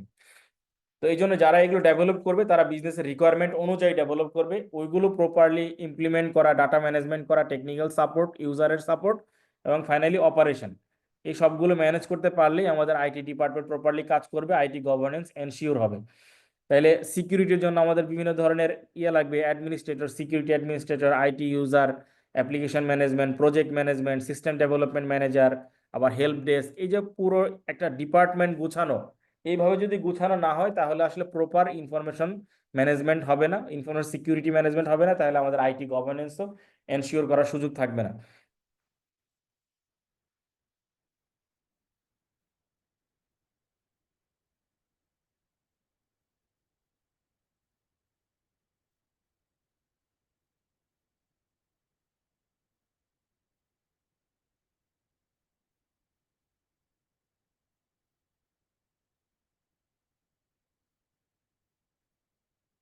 তাহলে আমরা আবার সামনের দিকে আগাই, কারণ এইখানে অনেকক্ষণ বসে থাকলে লাভ নাই। এগুলো আমরা আগের দিন আলোচনা করেছিলাম, ডিটেইলে যাচ্ছি না, এগুলো পড়লে আপনারা বুঝে যাবেন।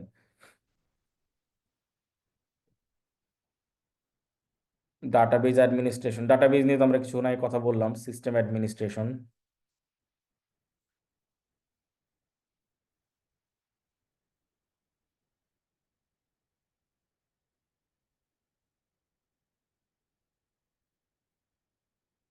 এটা ওই separation of duties within IT. এটা মূলত জব ডেসক্রিপশন, জব টাইটেল অনুযায়ী, তার অর্গানাইজেশন স্ট্রাকচার অনুযায়ী কার কি দায়িত্ব হবে, এগুলো পড়লে আমার ধারণা আপনারা বেসিক ক্লিয়ার হয়ে যাবে, এগুলো নিয়ে প্রবলেম হবে না।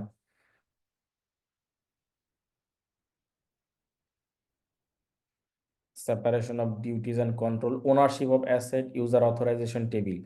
ইউজার অথরাইজেশন টেবিলটা অনেক সময় প্রশ্নে ইম্পর্টেন্ট মনে হয়, কারণ আমরা যদি ইউজারকে প্রপারলি ডিফাইন করতে না পারি, তাহলে সিস্টেমে আসলে প্রপার এনশিওর করা যাবে না, সিকিউরিটি এনশিওর করা যাবে না। কারণ যার যতটুকু অ্যাক্সেস, ততটুকুর মধ্যেই তাকে লিমিট করতে হবে। তার যদি সব জায়গায় অ্যাক্সেস থাকে, সে এমন একজন ইউজার যার ওই প্রোডাক্ট সম্বন্ধে বা অ্যাপ্লিকেশন সম্বন্ধে নলেজ নাই, ওখানে যদি সে অ্যাক্সেস নিতে পারে, ভুল অপারেশন করলে তাহলে পুরো সিস্টেমটাই আসলে ডাউন হয়ে যেতে পারে, ডিজাস্টার হয়ে যেতে পারে। এই জন্য ইউজার অথরাইজেশন টেবিল, কাকে কোনটুকু ডকুমেন্ট আমি দেখতে দিব, কনফার্ম করতে দিব, অপারেশন করতে দিব, এটা প্রপারলি ডিফাইন করতে হবে। এই জন্য যেটা করা হয়, কিছু ডকুমেন্টেশনের পার্ট আছে। আমরা ডকুমেন্টেশনের পার্টটা দেখব। ডকুমেন্টেশনটা দেখে তারপর আমরা আইটি পলিসি, আইটি গভর্নেন্সের বিভিন্ন পার্টে যাব। দেখে ডকুমেন্টেশনের একটা থাকার কথা।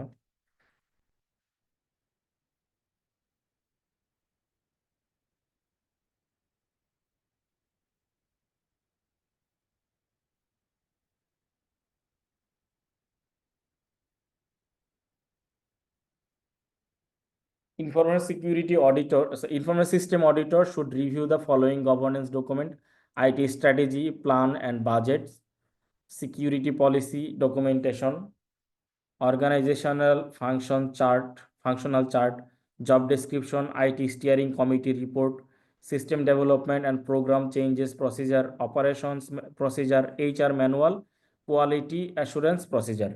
কিভাবে কোয়ালিটিটা আমরা আসলে রিভিউ করে দেখব। এই পার্টটুকু যদি আমরা মিনিমাম ডকুমেন্টেশন ফলো না করি, তাহলে ওই যে একটু আগে আমরা যেটা বললাম, ইউজারের অথেন্টিকেশন বা অ্যাক্সেস, এটা ডিজাইন করাটা টাফ হয়ে যাবে। কারণ প্রপার যদি জব ডেসক্রিপশন না থাকে স্ট্র্যাটেজি অনুযায়ী এবং এইচআর এর ম্যানুয়াল বা গাইডলাইন অনুযায়ী, তাহলে আমরা প্রপার ইউজার অথরাইজেশন বা তাকে কতটুকুতে লিমিট করব এটা আমাদের জানা থাকবে না।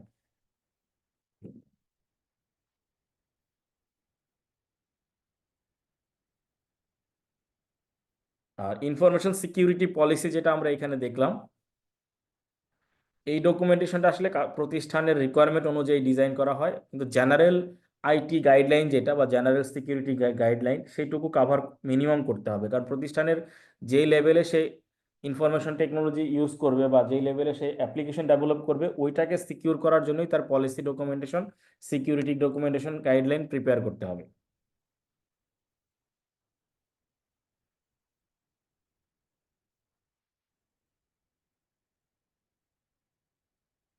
তাহলে এইটা যখন আমরা রিভিউ করব, তখন আমাদের জানতে হবে যে স্ট্যান্ডার্ড কিভাবে ডেভেলপ করা যায় বা গাইডলাইনগুলো কিভাবে ডেভেলপ করা যায়, প্রসেসগুলো কিভাবে ডেভেলপ করা যায়।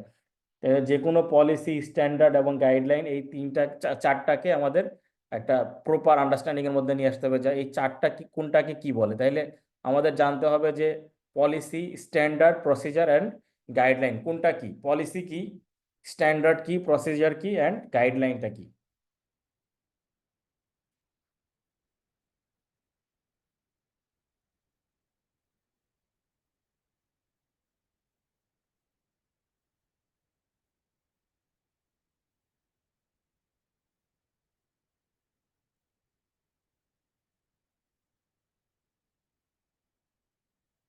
দেন এরপরে আমরা চলে যাব হচ্ছে এন্টারপ্রাইজ, কোথায় যেন রিস্ক ম্যানেজমেন্ট আছে।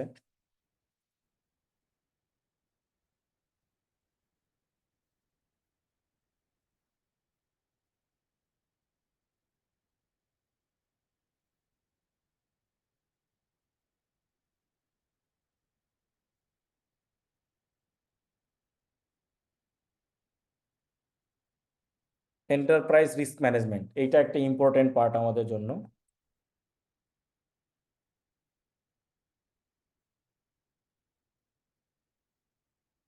তাহলে এন্টারপ্রাইজ রিস্ক ম্যানেজমেন্ট করতে গেলে আমাদেরকে আসলে আইডেন্টিফাই করতে হবে যে এই অপারেশনাল অ্যাক্টিভিটির মধ্যে কোথায় কোথায় থ্রেটস আছে, ভালনারেবিলিটিস আছে, ইনফরমেশন রিসোর্স যেগুলো আমরা ব্যবহার করছি এইগুলো কোথায় কোথায় সেফগার্ড এবং কন্ট্রোল এনশিওর করতে হবে, রিস্ক কোথায় কোথায় আছে। এই রিস্কগুলোকে আমাদেরকে অ্যানালাইসিস করার জন্যই রিভিউ করার এই প্রক্রিয়াটা। তাহলে আইটির পার্ট থেকে, পার্সপেক্টিভ থেকে, এন্টারপ্রাইজ রিস্ক ম্যানেজমেন্ট প্রসেস হচ্ছে আইডেন্টিফাইং থ্রেটস, ভালনারেবিলিটিস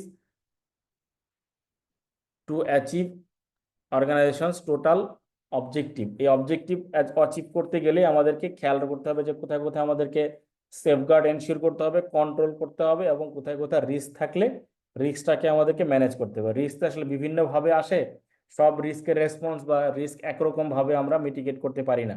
তাহলে রিস্ককে আসলে তার সিগনিফিকেন্স অনুযায়ী বা তার আসলে ভালনারেবিলিটির ভলিউম বা তার অ্যাক্টিভিটি অনুযায়ী আমাদেরকে বিভিন্ন নামে এটাকে ডিফাইন করতে হবে। ওই ডেফিনেশন অনুযায়ী আমরা আসলে আমাদের রেসপন্সগুলো কি হবে বা সিগনিফিকেন্স কতটুকু হবে এইটুকু আমরা ডিফাইন করতে পারি। কিছু রিস্ক দেখবো যে আমরা আসলে আনএভয়েডেবল, কিছু রিস্ক আমরা অ্যাভয়েড করতে পারি, কিছু রিস্ক আমরা অপারেশনের মধ্যে পলিসি ডেভেলপমেন্ট করে এন্টারপ্রাইজের বিভিন্ন ধরনের মনিটরিং কন্ট্রোল সিস্টেম ডেভেলপ করে মিটিগেট করতে পারি, কিছু রিস্ক আমরা ট্রান্সফার করে দিই বা শিফট করে দিই অন্য কোথাও, আর ফাইনালি কিছু রিস্ক আমাদেরকে অ্যাকসেপ্ট করতে হয় যে ওই রিস্কটুকু না নিলেই আর অপারেশনটা আসলে পরিচালনা করা যাবে না, ওইটুকু রিস্ক আমরা অ্যাকসেপ্ট করে ওই রিস্কটুকু বিজনেসে কনসিডার করেই বিজনেসের প্রফিটেবিলিটি বা অপারেশনাল অ্যাক্টিভিটিগুলোকে ডিজাইন করা হয়।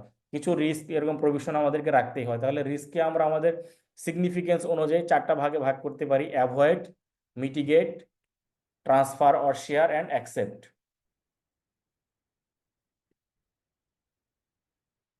কিছু রিস্ক আমাদের বিজনেসে অ্যাভয়েড করতে হবে, কারণ না হলে বিজনেসটা অ্যাচিভ করা যাবে না। কিছু রিস্ক আমাদেরকে মিটিগেট করতে হবে, কিছু রিস্ক অ্যাকসেপ্ট করতে হবে।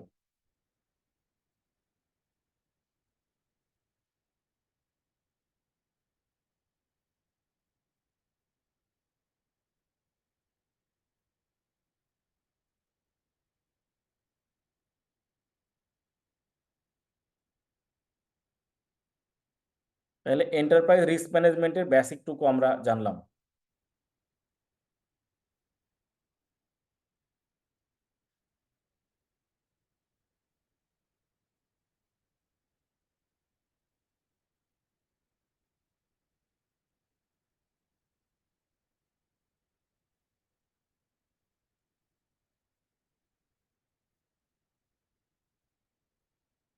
তাহলে আমরা যখন এন্টারপ্রাইজের বিভিন্ন রিস্কগুলোকে মিটিগেট করব বা আমাদের প্ল্যান অনুযায়ী আমরা ডিফাইন করব, তাহলে রিস্ক আবার বিভিন্ন লেয়ারে থাকে, বিভিন্ন লেভেলে থাকে। তাহলে আমাদের অপারেশনাল লেভেলে কি কি রিস্ক হতে পারে, প্রজেক্টের লেভেলে কি কি রিস্ক হতে পারে, এবং স্ট্র্যাটেজিক লেভেলে যেগুলো রিস্ক হতে পারে, এইগুলো সবগুলো অ্যানালাইসিস করে রিস্ক ম্যানেজমেন্টের একটা লাইফ সাইকেল আছে, আমরা এটা দেখি একটা সাইকেল, যে IT risk identification, IT risk assessment, risk response and mitigation, finally risk and control monitoring and reporting. কারণ কিছু রিস্ক আমরা অ্যাকসেপ্ট করে ওটা নিয়ে আমাদের আবার টপ ম্যানেজমেন্টকে রিপোর্ট করতে হবে। তাহলে আইটি রিস্ক ম্যানেজমেন্টের যে সাইকেল, এই সাইকেল অনুযায়ী প্রথমে আমাদেরকে রিস্কটাকে আইডেন্টিফাই করতে হবে, risk identification, IT risk assessment, risk response and mitigation, risk and control monitoring and reporting.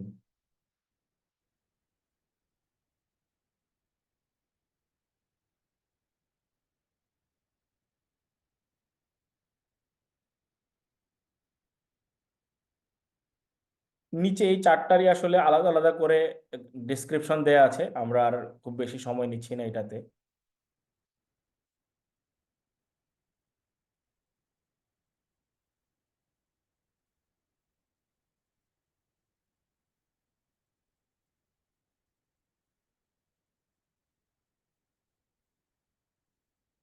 Risk analysis জন্য কিছু মেথড আছে, এটা আমরা করে নিব: qualitative, quantitative, semi quantitative method.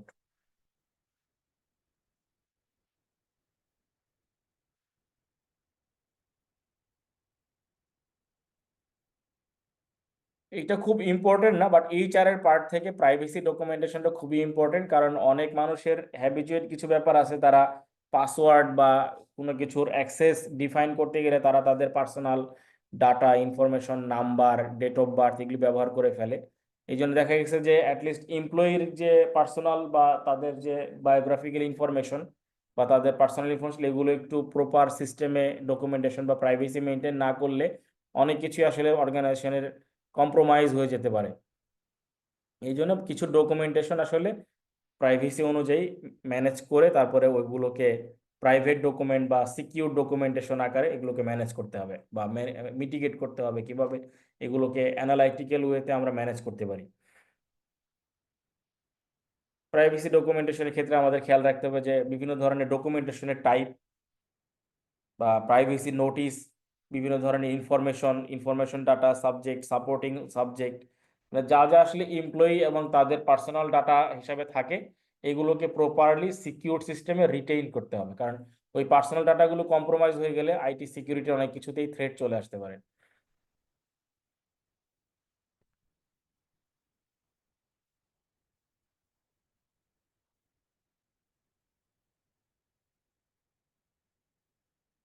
এই প্রাইভেট ডকুমেন্টের বাইরে আমরা যেহেতু আইটি গভর্নেন্স নিয়ে কাজ করছি, আইটির কিছু ডকুমেন্টেশন আছে যেটাকে যেই ডকুমেন্টেশনের মাধ্যমে আমাদের আইটিতে কোনো চেঞ্জেস বা কোনো পরিবর্তন লিগ্যাল রিকোয়ারমেন্ট আসলে আমরা রিভিউ করতে পারি। এটার মধ্যে সবচেয়ে কমন একটা রিকোয়ারমেন্ট থাকে যে বিভিন্ন ধরনের অ্যাক্টিভিটিগুলোকে আমাদেরকে লগ বা রিপোর্ট অনুযায়ী ম্যানেজ করতে হয়। তো আদার ডকুমেন্টেশনের মধ্যে যেটা আছে আমাদের আইটিতে activity log, data protection legal requirement log, বা ডাটার যে privacy risk management report, private risk impact বা অ্যাসেসমেন্ট রিপোর্ট, এরপরে অডিটের আগে যে প্রসেসগুলো আমরা করি আমাদের ট্রেনিং অ্যাক্টিভিটি বা ডিটেইল ইনফরমেশন শেয়ারিং, এই ডকুমেন্টগুলো আদার ডকুমেন্টেশনের আন্ডারে থাকবে এবং এগুলো আমাদের রিস্ক ম্যানেজমেন্টের কন্ট্রোল ডকুমেন্ট হিসাবে ডকুমেন্টেশন করতে হবে। কারণ এটা যদি ডকুমেন্টেড করা না থাকে, যিনি এটার উপরে এক্সপার্ট, ওই রিসোর্সটা যদি কোনো কারণে এই অর্গানাইজেশন ছেড়ে চলে যায় বা অর্গানাইজেশনে সে জব না করে বা কোনো কারণে সে মারা যায় বা না থাকে এখানে, তাহলে পরবর্তীতে যারা কাজ করবে তারা এসে আর এগুলো ধরতে পারবে না, বা এখানকার আগের যে প্রবলেমগুলো ছিল, ম্যানেজমেন্টের অ্যাক্টিভিটিগুলো ছিল, এগুলো কিভাবে ক্রিয়েট হয়েছে, কোন সময় জেনারেট হয়েছে, সিস্টেম কিভাবে অটোমেটিক্যালি এগুলোকে ম্যানেজ করছে, ওয়াইড রেঞ্জের বিভিন্ন প্রবলেমগুলোকে তারা খুব সলভ করে ফেলছে সহজে, এই পুরো প্রক্রিয়াটা আসলে ডকুমেন্টেড ওয়েতে না থাকলে পরবর্তীতে এটা ম্যানেজ করা যায় না বা ইনফরমেশন অনুযায়ী জানা থাকে না, তারা রেজিস্টার দেখে কাজ করার সুযোগ পায় না। এই জন্য এই সবগুলোকে ডকুমেন্টেড ওয়েতে রাখতে হবে। আমরা যেহেতু অডিটর মানুষ, অডিট প্রসেসে আর ঢুকলাম না, অডিট প্রসেস আপনারা ভালোই বুঝেন, বা অডিটের অ্যাসুরেন্সের ক্ষেত্রে যে প্রসেস আমাদের এখানেও same process.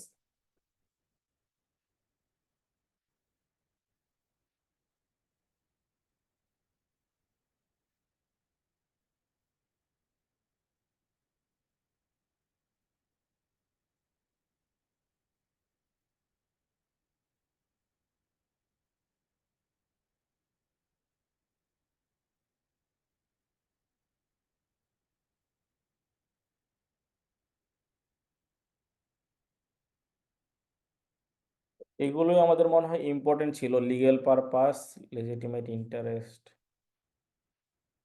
Data subject write. Data subject write আমাদের আসলে এখানে নাই। আমরা ডাটা সাবজেক্ট রাইটের ক্ষেত্রে যেটা প্রপারলি ফলো করতে পারি, আমাদের যে প্রসেসিং, যে ডকুমেন্টেশনের যে প্রসেসিংটা থাকে, যখন আমাদের সিস্টেমটা ডেভেলপ হয়, পলিসি প্রসিজার এগুলো সব আমাদেরকে সিস্টেম ডেভেলপার নিজেই ডকুমেন্টেড করে দেয়। ওই ডকুমেন্টেশনগুলো প্রপারলি মেনটেন করা সাবজেক্ট অনুযায়ী এবং তাদের প্রোটেকশিয়াল রাইট অনুযায়ী, এটা কে কে ব্যবহার করতে পারবে এবং কোন কোন ক্ষেত্রে এটা ব্যবহার করা যাবে, ম্যানেজমেন্ট এটা অ্যালাউ করে দেয় আর কি। তাও এখানে আবার দুইটা পার্ট থাকে, একটা লিগ্যাল রিকোয়ারমেন্ট আর একটা হচ্ছে অর্গানাইজেশনের রিকোয়ারমেন্ট। কারণ অর্গানাইজেশন রিকোয়ারমেন্ট অনুযায়ী ডাটার রিকোয়ারমেন্টগুলো অনুযায়ী তারা ডিফাইন করে, বাট লিগ্যাল পার্ট থেকে যদি কোনো অথরিটি ডকুমেন্টেশন শেয়ার করতে বলে তখন হয়তো ওই ডকুমেন্টটা শেয়ার করতে হয়। তাইলে আমরা আমাদের ওই আইটি গভর্নেন্সের প্রথম যে চ্যাপ্টারের পার্ট ছিল এইটাই শেষ অংশ। এরপর আমাদের আইটি ম্যানেজমেন্ট। আমরা একটা ব্রেক নেই কয়েক মিনিটের, তারপর আইটি ম্যানেজমেন্টটা ধরি, তাহলে সবার জন্য ভালো হবে আর কি।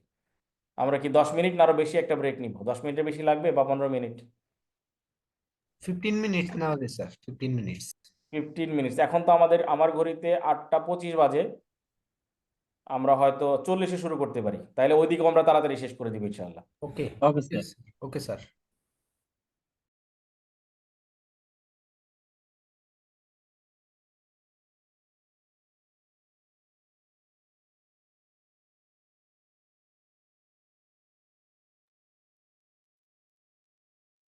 তা আমরা সেকেন্ড পার্ট আবার শুরু করি, আমাদের আইটি ম্যানেজমেন্ট।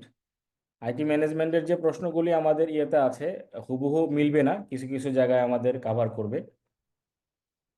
ওইটা একটু আমাদের পড়ার সময় আমাদের যে গাইডলাইন বুকটা আছে, আমাদের সিলেবাস, সেটা একটু ভালো করে দেখে নিতে হবে আর কি, যে আমরা কোন কোন টপিকসগুলোতে হাইলাইট করব। এটা একবার যদি আপনি আপনার বইতে মার্ক করে নেন তাহলে আর পরে সমস্যা হবে না, ওটা পরবর্তীতে তো ওখানে মার্ক করাই থাকলো।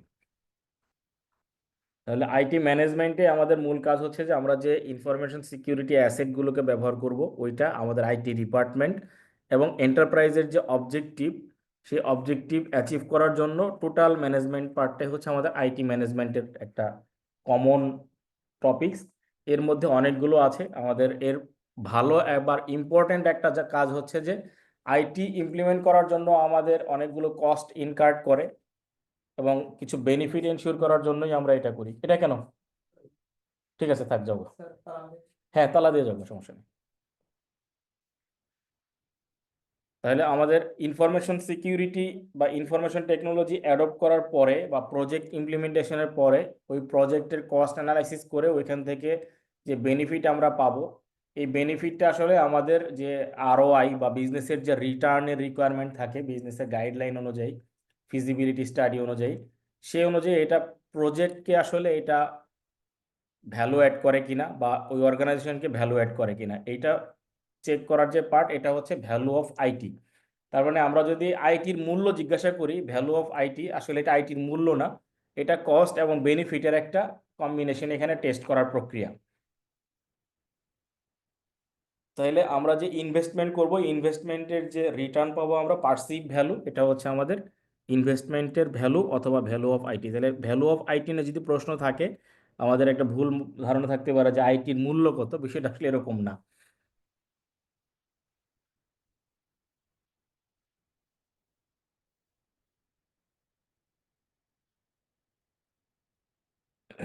তাহলে আইটি যেহেতু অনেকগুলো কম্পোনেন্ট নিয়ে আমাদের ডেভেলপ করতে হবে, তাহলে এই কম্পোনেন্টগুলোকে একসাথে করে পোর্টফোলিও ম্যানেজমেন্টের একটা পার্ট আছে, IT portfolio management. IT portfolio ম্যানেজমেন্টের ক্ষেত্রে আমাদের বিভিন্ন এন্টারপ্রাইজের সাথে কম্পেয়ার করে আমাদের এন্টারপ্রাইজের যে রিকোয়ারমেন্ট সে অনুযায়ী আমাদের ডেভেলপমেন্ট করে আমাদেরকে ম্যানেজমেন্টের যে অ্যাগ্রিড আপন কমিটমেন্ট, অ্যাগ্রিড আপন এই জন্য বললাম যে কারণ অনেকগুলো টার্গেট থাকতে পারে, সেই টার্গেটের মধ্যে যেটা তারা অ্যাচিভ করতে চায় সেটা হচ্ছে অ্যাগ্রিড আপন কমিটমেন্ট। এই কমিটমেন্ট অনুযায়ী আইটি রিলেটেড প্রজেক্ট এবং ওই প্রজেক্টের এন্টারপ্রাইজের যে গোল, এই পুরো প্রক্রিয়াটা ইমপ্লিমেন্টেশনের পার্ট হচ্ছে আইটি পোর্টফোলিও ম্যানেজমেন্ট। তাহলে আইটি পোর্টফোলিও ম্যানেজমেন্টের ইনিশিয়াল যে টাস্কগুলো আছে সেই টাস্কগুলোর মধ্যে থাকবে এরকম: ensure management commitment and agreed on targets, plan the portfolio management model in line with the enterprise management process, specify portfolio inclusion criteria, organize the required tools, support and instruction. এই পার্টটুকু কনফার্ম করার পরে থাকতেছে হচ্ছে ইমপ্লিমেন্টেশনের method প্রক্রিয়া, যে কী কী মেথডে ইমপ্লিমেন্টেশনটা আসলে করা যাবে। এখানে অ্যানালাইসিসের একটা পার্ট আছে, প্রজেক্ট ইনফ্রাস্ট্রাকচার টেকনোলজিস, এখানে alignment, continuous realignment and business objective. কারণ বিজনেসে যখন কোনো ইনফরমেশন টেকনোলজি আমরা অ্যাডপ্ট করব, তখন এক্সিস্টিং বিজনেসের সঙ্গে অ্যালাইনমেন্টের একটা পার্ট আছে। একবার অ্যালাইনমেন্ট করলেই হবে না, আবার এটা ডেভেলপমেন্টের সাথে ফেজ বাই ফেজ রিঅ্যালাইনমেন্ট করতে হবে টু বিজনেস অবজেক্টিভস। এবং এইটা কন্টিনিউয়াস ইমপ্রুভমেন্টের একটা প্রক্রিয়া, এটাও আসলে আমাদের আইটি পোর্টফোলিও ম্যানেজমেন্টের ভিজিবল এবং রেগুলার পার্ট।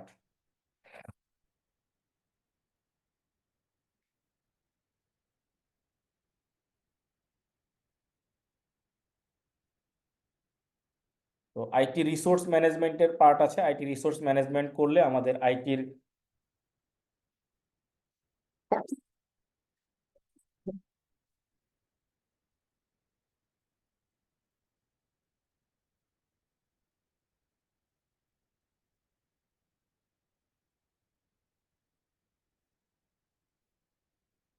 ইনফরমেশন রিসোর্স, যেগুলো আমাদের হিউম্যান রিসোর্সের আন্ডারে পড়বে, যে আমাদের যারা আইটি রিসোর্স হিসাবে টেকনিক্যাল রিসোর্স বা নলেজ রিসোর্স হিসাবে কাজ করবে, তাদেরকে প্রপার রিক্রুটমেন্ট, হায়ারিং, ট্রেনিং বা তাদের আসলে বিভিন্ন ধরনের বেনিফিট এনশিওর করা, তাদের কাজের জন্য টাইম রিপোর্টিং, শিডিউলিং, হ্যাঁ, তাদের টার্মস কন্ডিশন অফ এমপ্লয়মেন্ট, এমপ্লয়ির কাছ থেকে এক্সপেকটেশন ডিউরিং এমপ্লয়মেন্ট এবং retirement benefit, employee performance management, এই পার্টগুলো সবগুলো আসলে হিউম্যান রিসোর্সের কম্পোনেন্টে থাকে, কিন্তু এটাও একটা সিস্টেমের মধ্যে দিয়ে হয় যেটাকে বলে HRIS, human resource information system. ওই সিস্টেমের মাধ্যমে এই সমস্ত কম্পোনেন্টগুলোকে কমপ্লাই করার জন্য হিউম্যান রিসোর্স পলিসি গাইডলাইন করা থাকে। আমরা এটা বেশি পড়ছি না, কারণ হিউম্যান রিসোর্স নিয়ে বেশি আমাদের চিন্তা করার প্রয়োজন নেই, আপনারা বুঝে যাবেন। আমাদের ইম্পর্টেন্ট পার্ট হচ্ছে এন্টারপ্রাইজের ভিতরে যে চেঞ্জগুলো আসবে, চেঞ্জ ম্যানেজমেন্ট। আমরা আগের দিনও কিছুটা আলোচনা করেছিলাম যে এন্টারপ্রাইজের চেঞ্জ ম্যানেজমেন্ট একটা বড় পার্ট, কারণ চেঞ্জ ম্যানেজমেন্ট যখনই করতে হবে তখন আমাদের ফাইন্যান্সিয়াল ম্যানেজমেন্ট প্র্যাকটিসটা ফলো করতে হবে। ফাইন্যান্সিয়াল ম্যানেজমেন্ট প্র্যাকটিসের পার্ট হচ্ছে কস্ট অ্যালোকেশন, কারণ যে কোনো ম্যানেজমেন্টের চেঞ্জে আসলেই একটা কস্ট থাকবে, সেই কস্টের আবার ইনফরমেশন অ্যাসেট অনুযায়ী বাজেট আবার আমাদের ওইটা সফটওয়্যারের এক্সপেন্স কত হবে বা আমরা কতটুকু ক্যাপিটালাইজ করব, কতটুকু আসলে আমরা এই মিড টার্মে ইমপ্লিমেন্ট করতে পারবো বাজেট হিসাবে, এই জন্য IS বাজেট। এই জন্য যেটা খেয়াল করতে হবে যে আমাদের এন্টারপ্রাইজ চেঞ্জ ম্যানেজমেন্টের 3টা কম্পোনেন্ট আছে। একটা কম্পোনেন্টের মেইন পার্ট হচ্ছে আমাদের কস্ট অ্যালোকেশন, কস্ট অ্যালোকেশনের সাথে ইনফরমেশন সিস্টেমের বাজেট এবং সফটওয়্যার এক্সপেন্স ভার্সাস ক্যাপিটালাইজেশন, আমরা কতটুকু এক্সপেন্স আকারে করব ট্রেনিং ডেভেলপমেন্ট বা মেজর চেঞ্জেসের জন্য, এবং কতটুকু আমরা আসলে ক্যাপিটাল আইটি অ্যাসেট জেনারেট করব, যেটা আমাদের ফাইন্যান্সিয়াল এলিমেন্ট হিসাবে ইনফরমেশন টেকনোলজি অ্যাসেট হিসাবে ডিফাইন করা থাকবে। আমাদের অ্যাকাউন্টিং স্ট্যান্ডার্ডের এখানে একটা কাজ আছে, কারণ আমরা যেগুলো এখানে ইমপ্লিমেন্ট করব ওই অনুযায়ী আসলে আমাদের অ্যাকাউন্টিং স্ট্যান্ডার্ড অনুযায়ী আমাদের এই অ্যাসেটগুলোকে রিকগনাইজ করতে হবে কস্ট মডেল অনুযায়ী। স্যার যদি চেঞ্জ ম্যানেজমেন্ট যেটা পড়াচ্ছেন এটা তো স্যার স্লাইডে আমরা দেখতে পাচ্ছি না। স্লাইডে চলে আসবে এন্টারপ্রাইজ চেঞ্জ ম্যানেজমেন্ট। এখন দেখা যাচ্ছে। জি, এন্টারপ্রাইজ চেঞ্জ ম্যানেজমেন্টের কম্পোনেন্ট আমাদের তিনটা। একটা হচ্ছে যে আমাদের খেয়াল করতে হবে যে আমাদের এইটার জন্য কস্ট অ্যালোকেশনের প্রক্রিয়াটা কত কি আছে, সেই অনুযায়ী বাজেট এবং সফটওয়্যারের এক্সপেন্স এবং সফটওয়্যার ক্যাপিটালাইজেশন।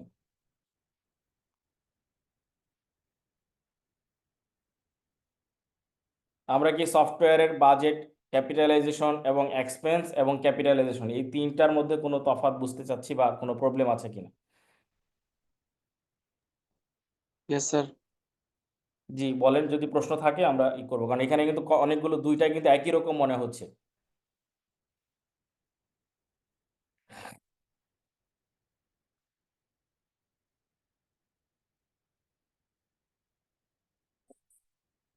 তাহলে ফাইন্যান্সিয়াল ম্যানেজমেন্টের পার্ট হয়ে গেলে আমাদের সফটওয়্যার ডেভেলপমেন্ট হয়ে গেল মানে হচ্ছে কম্পোনেন্ট অনুযায়ী রেডি। এরপরে আমাদেরকে আসলে এইটার সিকিউরিটি ম্যানেজমেন্ট করতে হবে, information security management. Information security ম্যানেজমেন্টে আসলে একটা বড় পার্ট হচ্ছে যে আমরা যে অ্যাসেট বা যে এনভায়রনমেন্টে বিজনেস করছি ওইটা রিস্ক অ্যাসেসমেন্ট করা through the management outcome, through the management plan, security policy development, কারণ ওইখানে যে রিস্কটাকে ডিফাইন করা হলো বা আইডেন্টিফাই করা হলো potential risk to the enterprise, তাহলে এই রিস্কটা কিভাবে আমরা আসলে ম্যানেজ করতে পারবো, এই জন্য সিকিউরিটি পলিসি গাইডলাইন প্রিপেয়ার করতে হবে, ডেভেলপ করতে হবে। বা সিকিউরিটি আমরা যেটা প্ল্যান করলাম এটার বাইরেও তো অন্য কোনো প্রবলেমও হতে পারে, সেই ক্ষেত্রে আমাদের যদি কোনো অ্যাটেন্ডেড কোনো ইনসিডেন্ট হয় সেটাকে আমরা ইনসিডেন্ট ম্যানেজমেন্ট বা ইনসিডেন্ট রেসপন্স ম্যানেজমেন্ট আকারে ডিফাইন করতে পারি। তাহলে এইটাও সিকিউরিটি অ্যাওয়ারনেসের একটা পার্ট। প্রথমে সিকিউরিটি পলিসি ডেভেলপমেন্ট হলো, পলিসির বাইরে বা ওইখানে বর্ণিত ঘটনার বাইরে একটা ঘটনা ঘটলো, সেই অনুযায়ী তখন আমাদের ইনসিডেন্ট রেসপন্স এবং ইনসিডেন্ট ম্যানেজমেন্ট করতে হবে। এইটা আবার সবাইকে জানাইতে হবে, কারণ এই যে ইনসিডেন্টটা হলো এটা তো আমাদের আগের পলিসি গাইডলাইন বা ডেভেলপমেন্টের মধ্যে ছিল না, হঠাৎ করে যেহেতু হয়েছে ওই ইনসিডেন্টের এগেনস্টে আমরা কি রেসপন্স করেছি এই নলেজটা প্রত্যেকটা এমপ্লয়িকে বা যারা সিকিউরিটি নিয়ে কাজ করে তাদেরকে শেয়ার করতে হবে। তাহলে যেটা হবে পরবর্তীতে সিমিলার টাইপের কোনো প্রবলেম যদি অর্গানাইজেশনে হয় তখন অর্গানাইজেশন খুব সহজে রেসপন্স করতে পারবে বা তাদের আগে থেকেই টেকনিক্যাল নোহাউটা জানা থাকবে যে এই ধরনের প্রবলেমে কিভাবে সলিউশন পূর্ববর্তীতে করা হয়েছিল। এইটার ভিত্তিতে সিকিউরিটি আর্কিটেকচার ডিজাইন করতে হবে। সিকিউরিটি আর্কিটেকচার ডিজাইন করে এইটার মধ্যে আমাদের খেয়াল করতে হবে যে বিজনেসের যে কন্টিনিউটি প্ল্যান বা বিজনেসের যে রিপোর্টিংয়ের বিভিন্ন ধরনের পিরিয়ড থাকে, সেই পিরিয়ডে কোনো যদি প্রবলেম হয় তাহলে কত তাড়াতাড়ি আমরা রিকভারি করতে পারবো, বা যেটাকে আমরা ডিজাস্টার রিকভারি প্ল্যান বলি সংক্ষেপে ডিআরপি। এই ডিআরপি করতে গেলে আমাদের খেয়াল রাখতে হবে যে কোন সময় আসলে আমাদের প্রবলেমটা হয়েছে ওইটা আইডেন্টিফাই করা, ওইটাকে আবার ম্যানেজমেন্টের অ্যাক্সেসের আন্ডারে নিয়ে আসা, compliance reporting requirement, security incident monitoring and analysis, এই পার্টগুলো কাভার করে আমাদের আসলে পুরো আর্কিটেকচারটা ডিজাইন করতে হবে। তো এই আর্কিটেকচার ডিজাইনের ক্ষেত্রে একটা কমন টার্ম ব্যবহার করা হয় security information and event management. এই সিকিউরিটি ইনফরমেশন ইভেন্ট ম্যানেজমেন্ট যত প্রপারলি ডিজাইন করা যাবে তাহলে আমাদের এই ডিজাস্টার রিকভারি প্ল্যান তত প্রপারলি মনিটরিং করে ম্যানেজমেন্ট করা যাবে। তাহলে এটা আমরা আবার একটু দেখি। ইনফরমেশন সিকিউরিটি ম্যানেজমেন্টে প্রথমে হচ্ছে আমাদেরকে রিস্ক অ্যাসেসমেন্ট করে এটা কিভাবে আমরা ম্যানেজ করতে পারি এটা চিন্তা করব, কারণ রেগুলার রিস্ক ম্যানেজমেন্ট থাকবে, ইভালুয়েশন থাকবে, ভালনারেবিলিটি অ্যাসেসমেন্ট বা ম্যানেজমেন্টের স্ট্র্যাটেজি অনুযায়ী তারা অ্যাসেসমেন্ট করার চেষ্টা করবে। সিকিউরিটি পলিসি ডেভেলপমেন্ট, সিকিউরিটি পলিসির বাইরে যদি কোনো ঘটনা ঘটে তাহলে ওইটা হচ্ছে ইনসিডেন্ট রেসপন্স অ্যান্ড ম্যানেজমেন্ট।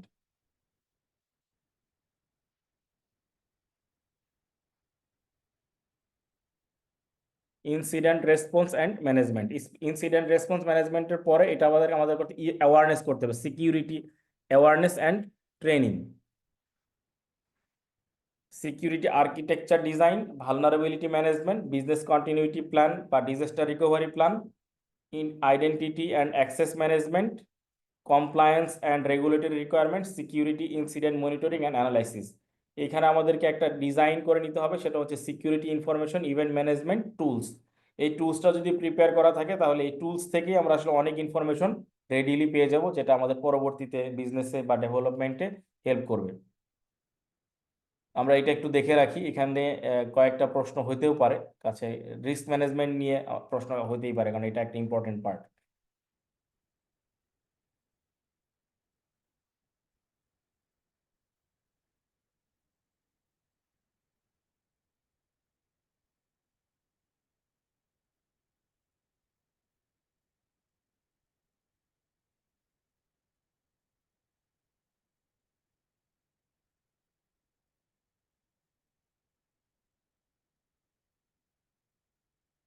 তো আমরা যেগুলো এতক্ষণ আলোচনা করলাম আইটি রিসোর্স ম্যানেজমেন্টের আন্ডারে, আইটি ম্যানেজমেন্টের আন্ডারে, দেখা গেছে এইচআর ম্যানেজমেন্টের একটা বড় কম্পোনেন্ট এখানে থাকবে। কারণ আপনার যদি স্কিলড রিসোর্সকে মেনটেন করা না যায় তাহলে ওই প্রোডাক্টের ফিউচার বেনিফিট বা আউটকাম পেতে সমস্যা হয়ে যায়। দেখা যায় যখন কোনো কোম্পানি সফটওয়্যার ডেভেলপমেন্ট করে বা আইটি রিসোর্স ম্যানেজমেন্ট করে, তখন যে রিসোর্সরা থাকে ওরা পরবর্তীতে জব সুইচ করে বা ওই প্রতিষ্ঠান থেকে চলে যায়। দেখা যায় যে পরবর্তীতে যারা জয়েন করছে এদেরকে আর প্রপার ট্রেনিংটা দেওয়া যায় না, কারণ ভ্যান্ডরের সঙ্গে যে অ্যারেঞ্জমেন্ট থাকে to develop or implement A software, ওই সময় তাদের ট্রেনিংয়ের একটা বাজেট থাকে এবং প্রপার ট্রেনিংটা এনশিওর করে। পরবর্তীতে একজন বা দুইজন রিসোর্সের জন্য প্রপার ট্রেনিং এনশিওর করাটা অর্গানাইজেশনের জন্য অনেক ক্ষেত্রেই সহজ হয় না, অনেক কঠিন থাকে। আবার দেখা যায় ডকুমেন্টেশনের প্রক্রিয়াটা উইক হওয়ার কারণে ডকুমেন্টেশনটাও প্রপার থাকে না, তারা যে ডকুমেন্ট দেখে বেসিক নো হাউটা নিতে পারবে বা ইমার্জেন্সি টাস্কটুকু কমপ্লিট করতে পারবে।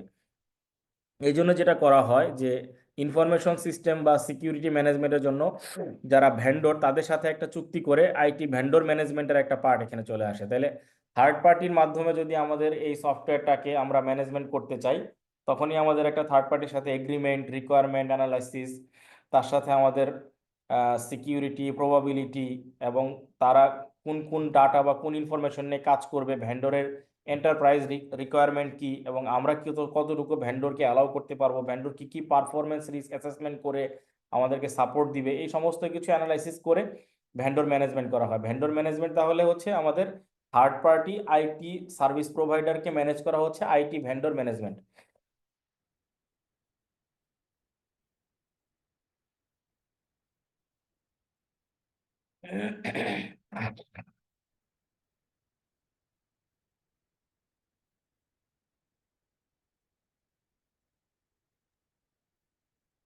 স্যার আবার একটু বলবেন এটা? আমরা একটু আগে বলছিলাম যে আমাদের আইটি ম্যানেজমেন্টের কতগুলো পার্ট হচ্ছে, আমাদের যে সফটওয়্যার টেকনোলজি, হার্ডওয়্যার টুলস এগুলো থাকবে, এইগুলোকে ম্যানেজ করা, ওইটার সেফটি সিকিউরিটি এনশিওর করা। মাঝখানে আমরা দেখলাম যে রিসোর্স ম্যানেজমেন্ট, রিসোর্স ম্যানেজমেন্টের আন্ডারে বড় পার্ট হচ্ছে হিউম্যান রিসোর্স ম্যানেজমেন্ট।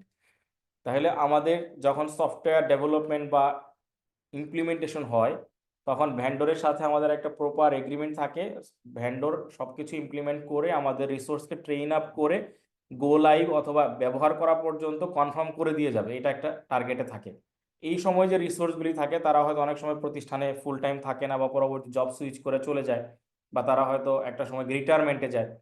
তো তখন যদি আমাদের ওইরকম প্রপার রিসোর্সকে ট্রেন আপ করার সুযোগ না হয় বা আমরা করতে না পারি, তাহলে আমাদের অপারেশনগুলো অনেক ক্ষেত্রেই থ্রেটে পড়ে যায়। এই ধরনের থ্রেটকে ম্যানেজ করার জন্য third party risk management system বা থার্ড পার্টি ভেন্ডরের মাধ্যমে যদি কোনো প্রতিষ্ঠান তাদের আইটি রিস্ক বা আইটি সিকিউরিটিকে ম্যানেজ করে, এটাকে বলে ভেন্ডর ম্যানেজমেন্ট। সংক্ষেপে আমরা এটুকু বললেও স্পেসিফিক হচ্ছে আইটি ভেন্ডর ম্যানেজমেন্ট, কারণ আমরা যদি ইনফরমেশন টেকনোলজি নিয়েই আলোচনা করছি, কারণ অন্য অন্য টপিক্সেরও ভেন্ডর থাকতে পারে। তাহলে আইটি ভেন্ডর ম্যানেজমেন্টে আমাদেরকে খেয়াল করতে হবে যে আমরা যখন আইটি ভেন্ডরের সাথে এই বিষয়গুলো নিয়ে আলোচনা করব, তখন এরা যেহেতু থার্ড পার্টি এবং তারা সার্ভিস প্রোভাইডার ভেন্ডর, তারা আউটসাইড থেকে কাজ করবে, তাহলে তারা কি কি ইনফরমেশন দেখতে পারবে, কিভাবে দেখবে, ওটার জন্য আমাদের কোনো ফাংশনালিটিস ডেভেলপ করতে হবে কিনা, বা আমাদের এন্টারপ্রাইজের যে গোল সেই গোল তারা আসলে কিভাবে অ্যাচিভ করতে পারবে, বা তারা কিভাবে আমাদেরকে ডেলিভারি করবে, তাদের ওয়ে অফ ডেলিভারি বা ওয়ে অফ সার্ভিসটা কি হবে, সব কিছু কাভার করে আমাদের আসলে আইটি ভেন্ডর ম্যানেজমেন্টকে কমপ্লিট করতে। আইটি ভেন্ডর ম্যানেজমেন্টে সবার আগে আসবে হচ্ছে সোর্সিং প্র্যাকটিস, যে আমরা কিভাবে আইটি ভেন্ডরকে সোর্স করব, বা তাদের সোর্সিং এর সময় তাদের এন্টারপ্রাইজের কি কি গোল তাদের মাধ্যমে আমরা ক্যাটাগরাইজ করব বা ডেলিভারি নেওয়ার চেষ্টা করব। তাহলে এখানে দেখা যাচ্ছে যে তিনটা আসলে এখানে ক্যাটাগরাইজ আছে, একটা আছে ইনসোর্স, একটা আছে আউটসোর্স, আর একটা আছে হাইব্রিড। তাহলে আমরা যদি আইটি ম্যানেজমেন্ট করতে চাই ভেন্ডরকে, যদি ইনসোর্স হয় তাহলে কোনো ঝামেলা নেই, কারণ এটা ফুললি আমাদের এন্টারপ্রাইজের staff, fully perform by enterprise staff. তাহলে রিস্ক ম্যানেজমেন্ট যদি ইনসোর্স হয়, তাহলে ইনসোর্স হলে আমাদের নিজস্ব স্টাফ কাজ করবে, এখানে আমাদের ফুল কন্ট্রোল আছে। যদি আউটসোর্স হয় তাহলে fully perform by the vendor staff. আর যদি হাইব্রিড সিস্টেম হয়, যে এখানে কিছু আমাদের ইনসোর্স স্টাফ থাকবে, কিছু ভেন্ডরের এক্সপার্ট স্টাফ থাকবে, যাদের গাইডেন্সে আমাদের নিজস্ব স্টাফরা কাজ করবে, বা দুইটা টিম একসাথে জয়েন্টলি কাজ করবে। আমরা যে কোনো একটা মেথডকে এখানে আইটি ফাংশনের জন্য অ্যাপ্রুভ করতে পারি, অথবা হাইব্রিড সিস্টেমেও আমরা যেতে পারি। এটা একটা প্রক্রিয়া। আবার আইটি ফাংশনকে বিভিন্নভাবে আমরা সাপোর্ট নিতে পারি, যে তারা আমাদের অফিসে এসে সাপোর্ট দিতে পারে বা তাদের জায়গা থেকে দিতে পারে, ওইটাকে আমরা বলছি অনসাইট, অফসাইট এবং অফশোর। তো অনসাইট হচ্ছে কি, স্টাফরা আইটি ডিপার্টমেন্টের ভিতরে বসে কাজ করবে।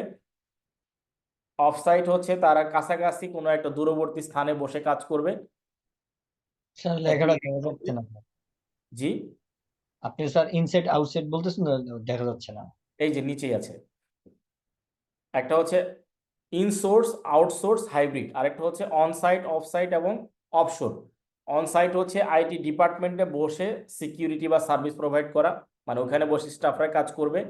অফসাইটে হচ্ছে কাছাকাছি নিয়ার লোকেশনে বসে কাজ করবে। আর অফশোরে যারা কাজ করে তারা রিমোট লোকেশন থেকে কাজ করবে, অন্য কোনো রিজিয়ন থেকে বা অন্য কোনো কান্ট্রি থেকেও করতে পারে। তাহলে এই তিনটার যে কোনো একটা মেথডই আমরা আসলে তাদের কাছ থেকে পারফরমেন্স ফাংশনগুলো নিতে পারি। তাহলে আমাদের আইটি রিসোর্স আউটসোর্স করার সুযোগ থাকে আইটি রিসোর্স ম্যানেজমেন্টে, যদি আমরা সফটওয়্যারের কাজের ধরন অনুযায়ী রিসোর্সকে ক্যাটাগরাইজ করি। তাহলে রিসোর্স হতে পারে তিন ধরনের, ইনসোর্স, আউটসোর্স অ্যান্ড হাইব্রিড। আর ফাংশনাল এবং তাদের কাজের ডেলিভারির ধরন বা তাদের জিওগ্রাফিক্যাল লোকেশন অনুযায়ী যদি বলি, তাহলে হচ্ছে অনসাইট, অফসাইট এবং অফশোর।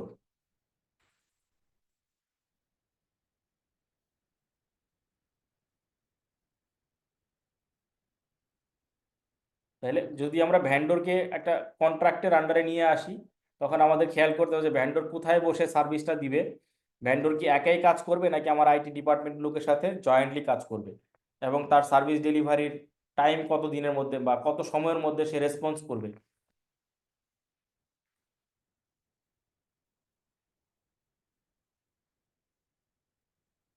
যদি এটা আমরা আউটসোর্সিং সিস্টেমে যাই, তাহলে অবশ্যই একটা ডিফাইন্ড সোর্সিং স্ট্র্যাটেজি থাকতে হবে, কারণ সোর্সিং স্ট্র্যাটেজি কমপ্লিশন না হলে আইটি স্টিয়ারিং কমিটি কখনোই এই ধরনের কাজকে অ্যাপ্রুভ করবে না বা রিভিউ করবে না। কাজেই আমাদের যদি আউটসোর্সিং সিস্টেমে ভেন্ডর ম্যানেজমেন্টের মাধ্যমে যাইতে হয়, তাহলে প্রপার সোর্সিং স্ট্র্যাটেজি রিটেন থাকতে হবে, written strategy and approve by steering committee or board.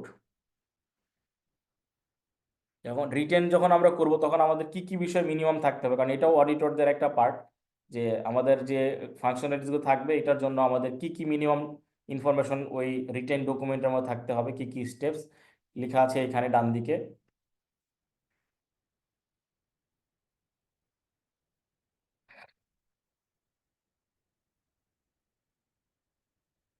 লিখছে define the IT functions to be outsource, আসলে কতটুকু বাইরে থেকে আমরা আউটসোর্স করতে চাই। Describe the service level required and minimum matrix to be met. Know the desired level of knowledge, skill, quality of the expected service provider desired. Know the current in-house cost information to compare with third-party bids, মানে third পার্টির খরচ আর আমাদের in-house cost. Conduct the diligence review of potential service provider, due diligence report. Confirm any architectural consideration to meet contractual or regulatory requirement. Communicate the decision and any monitoring requirement to impact internal stakeholders. এইগুলো লিখছে তার minimum, but একটা প্রতিষ্ঠানে যখন outsourcing করে কোনো এমপ্লয়িকে বা resource ম্যানেজমেন্টে যাওয়া হয়, তখন আরো বেশ কিছু বাড়তি বিষয় এখানে ইফেক্টিভলি প্ল্যানিং করা হয়, কারণ আউটসোর্সিং সময় আমরা যতই কস্ট ইফেক্টিভনেস চিন্তা করি, রিস্ক মিটিগেশনের একটা বড় পার্ট এখানে থাকে, যে বাইরের লোক এসে কাজ করবে, এখানে আসলে আমাদের কি কি রিস্ক থাকতে পারে।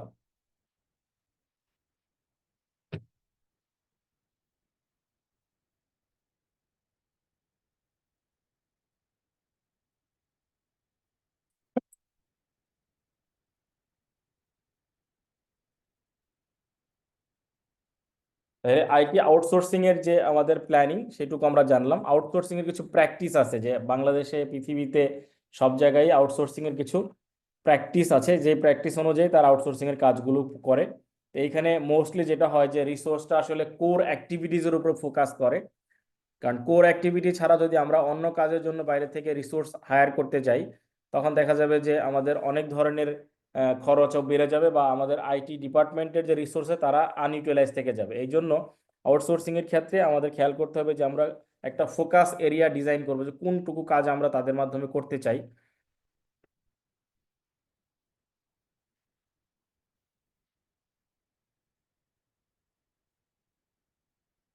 প্রফিট মার্জিনের দিকে খেয়াল করতে হবে, যে pressure on profit margin, the increasing competition that demands cost saving and faster time to market, flexibility concerning organization structure and market size. এইগুলো মূলত আউটসোর্সিং যখনই কেউ করতে চায় বা এম্বার্ক অন আউটসোর্সিং এ, তখন এগুলো কাভার করে আইএস অডিটর বা যে প্রতিষ্ঠানের আইটি রিসোর্স ম্যানেজার থাকে, উনি এগুলো ডিফাইন করে তারপরে ডিজাইনটা করে। নিচে একটা টেবিল আছে, এখানে বিজনেসের possible advantage, disadvantage, risk management, এগুলো নিয়ে একটা কম্পারেটিভ স্টাডি আছে।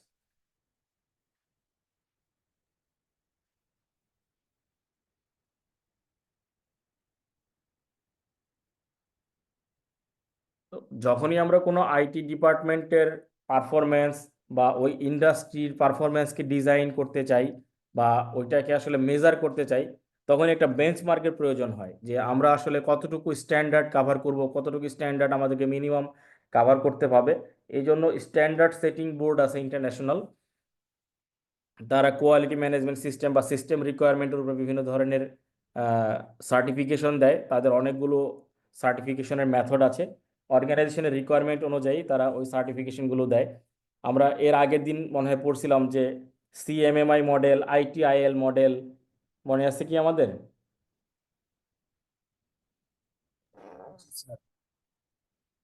তো ওই রকম রিকোয়ারমেন্ট অনুযায়ী আইএস এর যে গাইডলাইন আছে, আইএসও সার্টিফাইড প্রোভাইডিং অর্গানাইজেশন, তারা গ্লোবাল অর্গানাইজেশন, তারা আসলে ওই অর্গানাইজেশনকে সার্টিফিকেট প্রদান করে। তাহলে যখনই আমাদের ওই প্রতিষ্ঠানকে আমরা বাইরের সাথে বেঞ্চমার্ক বা থার্ড পার্টিকে কনফার্ম করতে চাই যে আমরা আসলে কোয়ালিটি এবং প্রপার সার্ভিসটা এনশিওর করি, তাহলে আমাদের একটা বেঞ্চমার্ক এনশিওর করতে হবে। বেঞ্চমার্কের জন্য আমাদের কিছু সার্টিফিকেশনের প্রয়োজন হয়, যেটাকে আইএসও সার্টিফিকেশন বলে।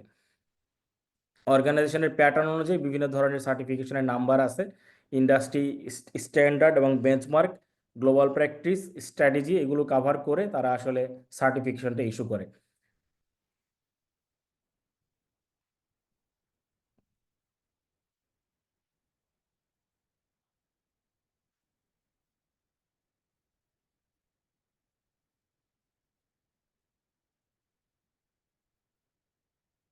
আমাদের পরের টপিকসটা আছে ক্লাউড গভর্নেন্স।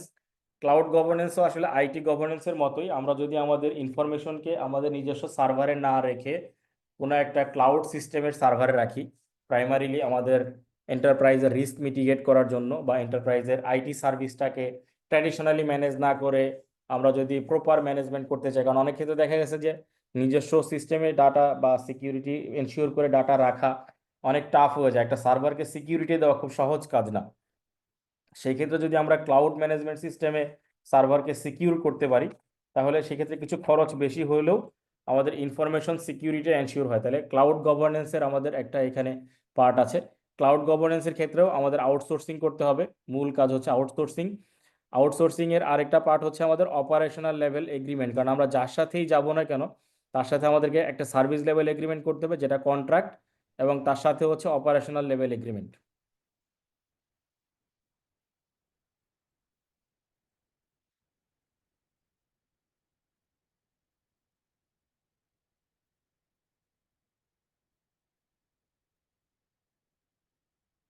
আমরা এখানে কয়েকটা পয়েন্ট একটু দেখে রাখি, আমাদের পরবর্তীতে বুঝতে সহজ হবে। Governance of outsourcing extend the responsibilities of both parties. যারা আসলে সাপ্লায়ার এবং যারা ক্লায়েন্ট দুজনের মধ্যেই এই এগ্রিমেন্টের এই টার্মগুলো ফলো করে এগ্রিমেন্টগুলি করলে ভালো হবে আউটসোর্সিং এর। বলছে ensure contractual viability through continuous review, improvement and benefits gain for both parties, include an explicit governance schedule in the contract. কারণ কন্ট্রাক্টে যেই প্রতিষ্ঠান নিয়ে আমরা কাজ করব ওই প্রতিষ্ঠানের গভর্নেন্সটা আগে এনশিওর করতে হবে। ওখানে যেই ধরনের লিগ্যাল রিকোয়ারমেন্টই থাকুক না কেন সবকিছুই আমরা কাভার করার চেষ্টা করব। এইটা একটা বড় পার্ট। আরেকটা পার্ট হচ্ছে যে ওইখানে যে সার্ভিস লেভেল এগ্রিমেন্ট থাকবে, manage the relationship to meet contractual obligation through SLA and operating level agreement. Service level agreement এবং অপারেশনাল লেভেল এগ্রিমেন্ট দুইটা লেভেল থেকেই আমাদের রিসোর্সকে ম্যানেজ করা এবং আমাদের অর্গানাইজেশনের যে রিকোয়ারমেন্ট সেটাকে অপটিমাম লেভেলে এনশিওর করা। Identify and manage all stakeholders, their relationships and expectations, establish clear roles and responsibilities for decision making, issue escalation, এরপর আছে dispute management, demand management and service delivery. তাহলে যখনই কোনো এগ্রিমেন্ট আমরা করব এই কয়েকটা বিষয় আমাদের খেয়াল রাখতেই হবে। ফাইনালি হচ্ছে যে স্টেক হোল্ডারের সাথে কমিউনিকেশন করা এবং এইটা রেগুলার বেসিসে, অনগোয়িং বেসিসে স্টেক হোল্ডারদের সাথে কমিউনিকেশন করা। যখনই কোনো আউটসোর্সিং আমাদের করতে হবে স্টেক হোল্ডারদের সাথে প্রপার কমিউনিকেশনটা মেনটেন করছে না, কোনোভাবে এখানে কোনো গ্যাপ বা কোনো ধরনের প্রবলেম অ্যারাইজ না করে থার্ড পার্টির সাথে, সার্ভিস প্রোভাইডারের সাথে। তো থার্ড পার্টি সার্ভিস আমরা কিভাবে নিব এটার আবার একটা ম্যানেজমেন্ট প্রক্রিয়া থাকে, যে third party service delivery process বা সার্ভিস ম্যানেজমেন্ট প্রসেস।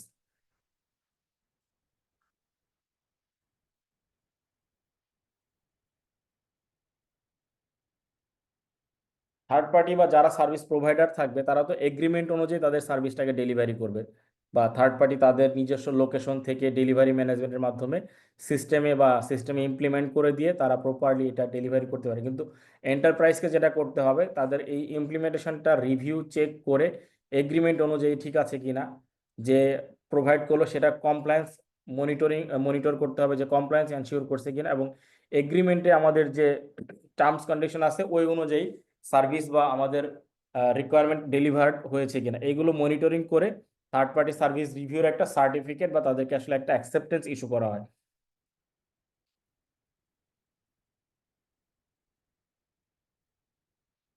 তো আইটি অর্গানাইজেশনের সবকিছু যেহেতু আমরা এখানে দেখার চেষ্টা করছি, পাশাপাশি তাদের পারফরমেন্স মনিটরিং রিপোর্টিংও একটা প্রয়োজন হয়, তাকে বলে আইটি পারফরমেন্স রিপোর্ট মনিটরিং বা IT performance monitoring and reporting.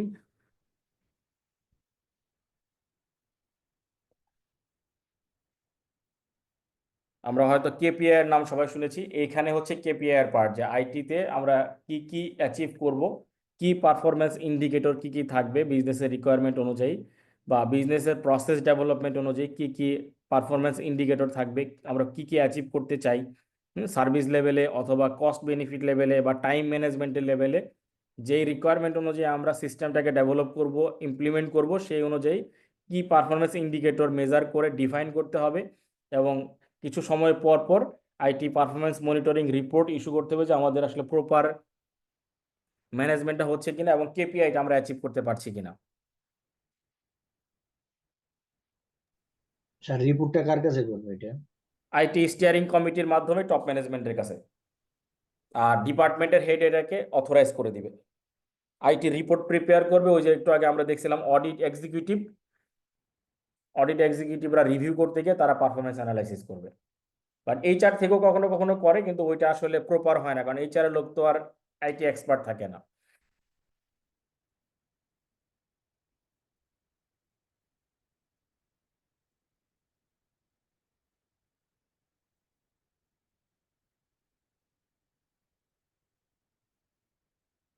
তাহলে আইটি পারফরমেন্স ইন্ডিকেটরের বেসিকটা আমরা জানলাম। এর পরের একটা কমন পার্ট হচ্ছে আমাদের যে এখানে বিজনেস অপারেট করতেছি, এখানে কি কি রিস্ক ইন্ডিকেটর থাকতে পারে, ইন্ডাস্ট্রিতে কি কি রিস্ক আছে, হ্যাঁ ওই রিস্কগুলোকে আমরা কিভাবে কন্ট্রোল করতে পারি মেকানিজম করে করে আমরা এখানে রিস্কের যে প্রসেস একটু আগে আমরা দেখলাম যে রিস্ক রেসপন্স প্রসেস, সেই রিস্ক রেসপন্স প্রসেস অনুযায়ী আমাদের কন্ট্রোল ইন্ডিকেটর এবং কেপিআই অথবা রিস্ক কন্ট্রোল ইন্ডিকেটর কেসিআই এগুলো অ্যানালাইসিস করে আমাদের ক্রিটিক্যাল এরিয়াগুলোতে বা ওই এরিয়াগুলোতে ডাটা যে ইনভলভমেন্ট আছে সেইটাকে বিভিন্ন ক্যাটাগরিতে ভাগ করা হয়। এখানে দেখা গেছে 4টা মেজর ক্যাটাগরিতে ভাগ করা আছে।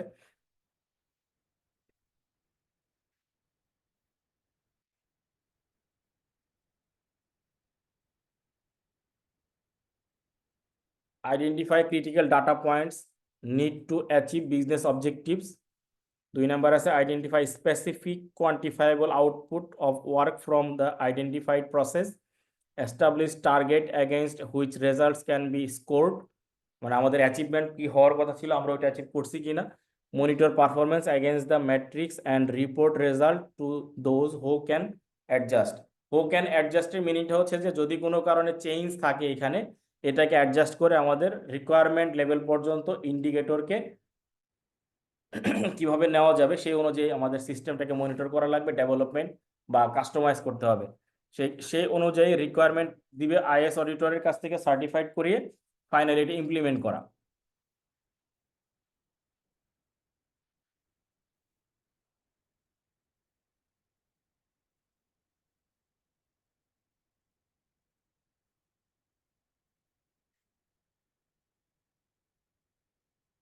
এই কি ইন্ডিকেটর গুলোকে অ্যাচিভ করার জন্য কিছু মেথোডোলজি এবং টুলস ব্যবহার করা হয়।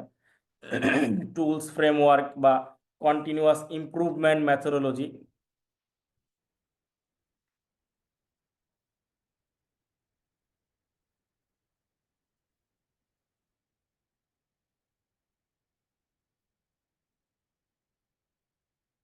Various improvement and optimization methodology complement simple internally developed approaches।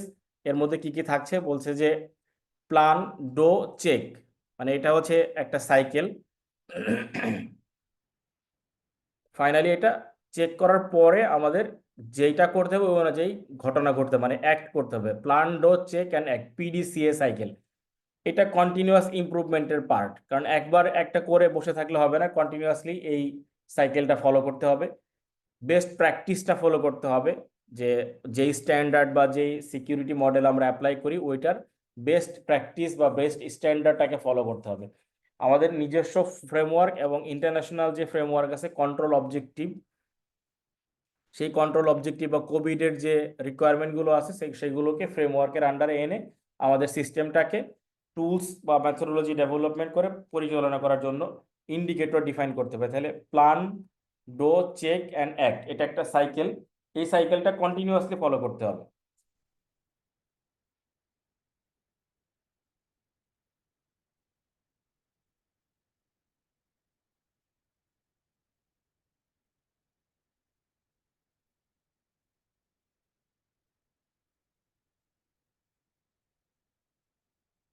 কিছু অ্যাপ্রোচ এবং টেকনিক আছে যেগুলোর মাধ্যমে আসলে ফ্যাসিলিটি বা এই টেকনিকগুলোকে মেজারমেন্ট করা যায়। এটাকে বিভিন্ন জায়গায় ট্রেনিংও করায়। এগুলো দেখবেন যে আইটিতে বিভিন্ন মানুষের ট্রেনিং থাকে, 6 sigma training, agile management training, balance score card training.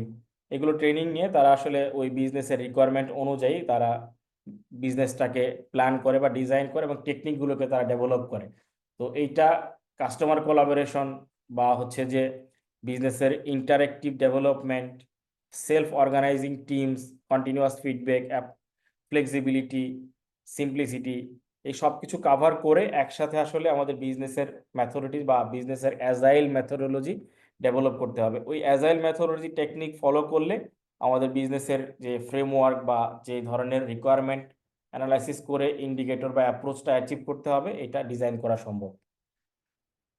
আমি একটা ফোন ধরি, একটু সময় নিচ্ছি।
সরি, একটা ফোন ছিল আমাকে ধরতে হয়েছে, কারণ ও বাইরে গাড়ি নিয়ে এসে অপেক্ষা করবে, তো এই জন্য।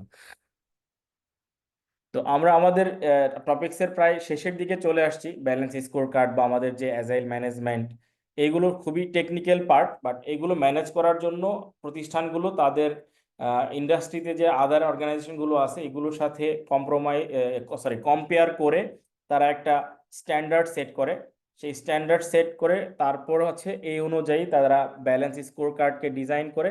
এবং ব্যালেন্স স্কোর কার্ড অনেক ক্ষেত্রে স্ট্যান্ডার্ডেও থাকে, কিন্তু কখনো কখনো নতুন ধরনের বিজনেস হলে নতুন করে নিজেদেরকে ডিজাইন করে নিতে হয়। এখানে স্ট্র্যাটেজি, মিশন, এগুলো সবকিছু তারা কাভার করে ফাইনাল ডেভেলপমেন্টটা করে।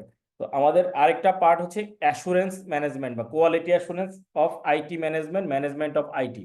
তাহলে কোয়ালিটি অ্যাসুরেন্সের ক্ষেত্রে যেটা হয় যে আমরা অডিটের ক্ষেত্রে যেটা দেখছি যে সিস্টেমেটিক ওয়েতে, প্ল্যান্ড ওয়েতে কাজগুলো করলেই আসলে কোয়ালিটি অ্যাসুরেন্স ম্যানেজ করা সম্ভব, বা প্রোডাক্টের যে সিস্টেমের আইটি অডিটের যে রিকোয়ারমেন্টগুলো থাকে সেই অনুযায়ী কোয়ালিটি অ্যাসুরেন্সের একটা পার্ট। কোয়ালিটি অ্যাসুরেন্সে পুরোটাই কাজ করে সিস্টেমেটিক প্যাটার্ন অনুযায়ী, এবং অ্যাডিকুয়েট প্রোডাক্টের কনফরমেশন এবং টেকনিক্যাল রিকোয়ারমেন্ট। আইটি অডিটের ক্ষেত্রে কোয়ালিটি অ্যাসুরেন্সের জন্য আমরা বিভিন্ন সার্টিফিকেশন নিতে পারি, বিভিন্ন আইএসওর সার্টিফিকেশন আছে, বা কোয়ালিটি কন্ট্রোল মেজারমেন্টের জন্য আমরা কোয়ালিটি কন্ট্রোল টেকনিক অ্যাপ্লাই করে কোয়ালিটি কন্ট্রোল ডিজাইন এবং ওই অনুযায়ী ইউজারের এক্সপেকটেশন রিকোয়ারমেন্ট ফুলফিল করে কিউএ সার্টিফিকেট ইস্যু করতে পারি। এই বা কিউসি যেটা বলে কোয়ালিটি কন্ট্রোল, এই দুইটা পার্ট করে আমরা কোয়ালিটি অ্যাসুরেন্স এনশিওর করতে পারি। কারণ কোয়ালিটি অ্যাসুরেন্স এনশিওর না করলে থার্ড পার্টি বা আউটসাইডাররা প্রোডাক্ট বা ওই সার্ভিসটা নিতে গিয়ে দেখবে যে আসলে তারা হেজি থাকতে পারে বা তাদের কনফার্মেশনটা পাওয়া যাবে না। আর কোয়ালিটি শুধু অ্যাসিওর করলে হবে না, কোয়ালিটিটা প্রপারলি ম্যানেজমেন্টও করতে হবে। তো এই ম্যানেজমেন্টের প্রক্রিয়াটা আসলে রেগুলার প্রক্রিয়া। সফটওয়্যার ডেভেলপমেন্টের ক্ষেত্রে কোয়ালিটি ম্যানেজমেন্ট, সফটওয়্যার ইমপ্লিমেন্টেশনের ক্ষেত্রে কোয়ালিটি ম্যানেজমেন্ট, বা হার্ডওয়্যারের ক্ষেত্রে, হার্ডওয়্যার অ্যাকুইজিশনের ক্ষেত্রে বেস্ট কোয়ালিটির হার্ডওয়্যারকে অ্যাকুইজিশন করতে হবে, পারচেস করতে হবে। অপারেশনের ক্ষেত্রে বেস্ট অপারেশনাল প্রসিজারগুলো অ্যাপ্লাই করা। আইটি কন্ট্রোলের ক্ষেত্রে best IT control, service management, security ensure, HR management, and finally হচ্ছে ফুল জেনারেল অ্যাডমিনিস্ট্রেশন। এই সবগুলো যদি একসাথে আমরা প্রপারলি মেনটেন করতে পারি তাহলে ম্যানেজমেন্টটা প্রপার হবে। আইটি ডিপার্টমেন্টটা কোয়ালিটি ম্যানেজমেন্টের আন্ডারে চলবে, কোয়ালিটি সার্ভিস প্রোভাইড করবে। ফাইনালি হচ্ছে অপারেশনটা এক্সিলেন্স হবে। এইটাই হচ্ছে লাস্ট টপিকস, যে অপারেশনাল এক্সিলেন্স। এটাই আমরা চাই অর্গানাইজেশনে। অর্গানাইজেশন সবসময় তার অপারেশনাল এক্সিলেন্সটাই চায়। তো এই অনুযায়ী আমরা আজকে যে টপিকসগুলো দেখলাম আমাদেরকে শেয়ার করতে পারেন যদি কোনো প্রশ্ন থাকে।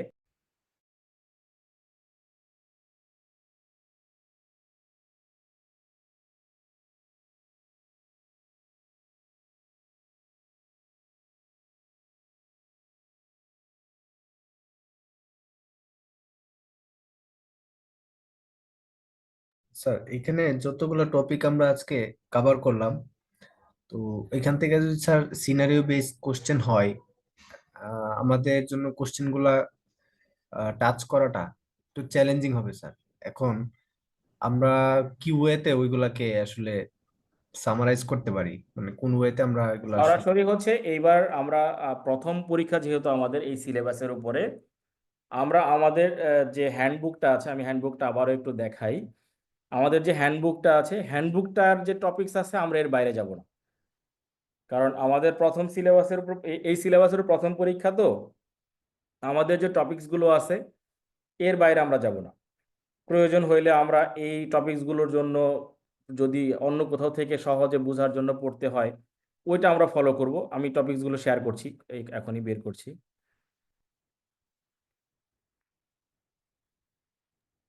কারণ এটা আমরা শুরুতেই বললাম যে বইতে তো অনেক কিছু আছে, আমাদের টপিকসে সব কিছু নাই, কিছু কম বেশি থাকবে।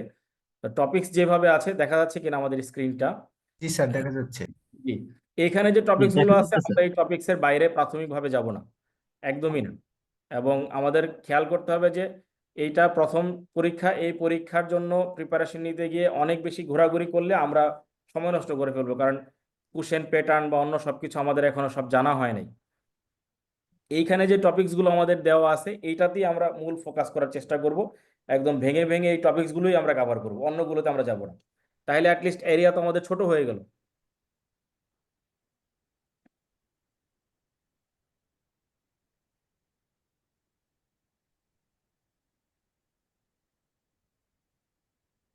আমরা কি বুঝতে পারছি ভাইয়া? জি স্যার, জি স্যার। তাহলে আমরা এইটা প্রিন্ট নিয়ে নিব, বা এই বইটা আপনাদের কাছে থাকতেই পারে।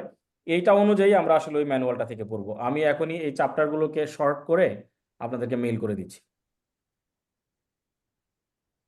স্যার ডিজিটাল এক তো আমাদের তো এটা বাদ হয়ে গেছে না স্যার?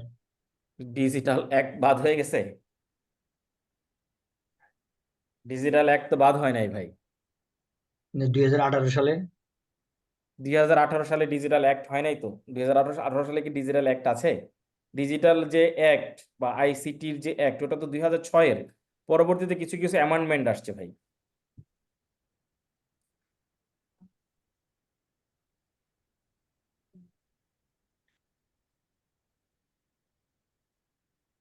তাহলে আমাকে কোনো প্রশ্ন থাকলে করতে পারেন, আমি চেষ্টা করব অ্যান্সার করতে, নাহলে আমি বইটা কেটে আপনাদেরকে শেয়ার করে দিই।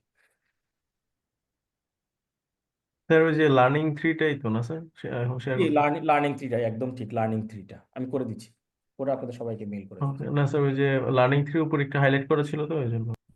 ওইটা ওই যে আগের দিন আমরা কভার করছিলাম। ও ও আচ্ছা। স্যার আমাদেরকে যদি স্যার আইসিবি থেকে 100 বা 150টা কোশ্চেনের মতো এক সেট কোশ্চেন দিত ওভারঅল সবগুলা লার্নিং এটা তো দিবে আমাদেরকে। এর আগে 12ই নভেম্বর ডেকেছিল, আমরা যারা আইটির ক্লাস নেই বা আইটি পড়াই, আমাদেরকে এক্সাম ডিপার্টমেন্ট থেকে আফজাল ভাই ডেকেছিলেন, কোঅর্ডিনেটর হিসাবে আমাদের হালিম ভাই ছিলেন। ওনারা বলছেন এই মাসের মধ্যেই আমাদেরকে একটা স্যাম্পল কোশ্চেন দিবেন। ওই 150টা কোশ্চেনের একটা পিডিএফ কপি, অথবা হচ্ছে যদি অনলাইনে আমাদের কি বলে ওয়েবসাইটে দেওয়ার সুযোগ হয় তাহলে দিবেন, অথবা পিডিএফ আকারে দিবেন। এখনো যেহেতু 2 দিন সময় আছে, দেখি আমরা দিবেন আর কি ওনারা। এবং ওইটার পরে একটা মক পরীক্ষার জন্য একটা অ্যারেঞ্জমেন্ট করবে 1 দিন বা 2 দিন। কারণ হচ্ছে যে এই পরীক্ষাটা দেখবেন যে সিলেবাসের কন্টেন্ট অনুযায়ী আমাদের যেহেতু 4 ঘন্টার পরীক্ষা, সেজন্য পরীক্ষার কিন্তু 2টা টাইম রুটিনে দেওয়া আছে। যে এমনও হইতে পারে যে আমাদের যদি অনেক বেশি পার্টিসিপেন্ট হয়, তাহলে হয়তো আপনাদের পরীক্ষা 2বার হবে। কারণ রিসোর্সের একটা কনস্ট্রেন্টস আছে, কারণ আপনাদের তো অনেক অ্যাপ্লিক্যান্ট। ল্যাপটপ মনে হয় 400-র বেশি জানা নেই, নাই আমার জানা মতে আর কি এক্সাম সেন্টারে। তাহলে বেশি বেশি পরীক্ষার্থী হয়ে গেলে তখন হয়তো 2টা সময় হবে। কাজেই মক এক্সামের একটা অ্যারেঞ্জমেন্ট থাকবে, ওনারা বলছে আমাদেরকে। স্যার ওই ক্ষেত্রে তো রুটিনটা মনে হয় তাহলে আবার রিভাইজড হবে না স্যার? ওইটা জানাবে ওনারা, যদি অ্যাপ্লিকেন্ট অনেক বেশি হয় তাহলে ওনারা জানাবে। তবে মক এক্সাম একটা হবে, এটা আমাদের কনফার্ম করছে ভার্বালি, আপনাদেরকে আমরা জানাইছি ওনাদের কাছ থেকে শুনে। দেখা যাক কবে এটা হয় আর কি। প্রশ্ন না থাকলে আমরা ক্লোজ করতে পারি।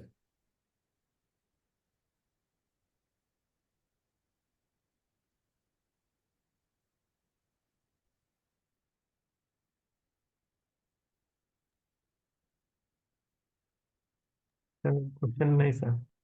ঠিক আছে, ধন্যবাদ। আসসালামু আলাইকুম। আমি ওটা করে আপনাদেরকে পাঠিয়ে দিচ্ছি। সালাম আলাইকুম স্যার।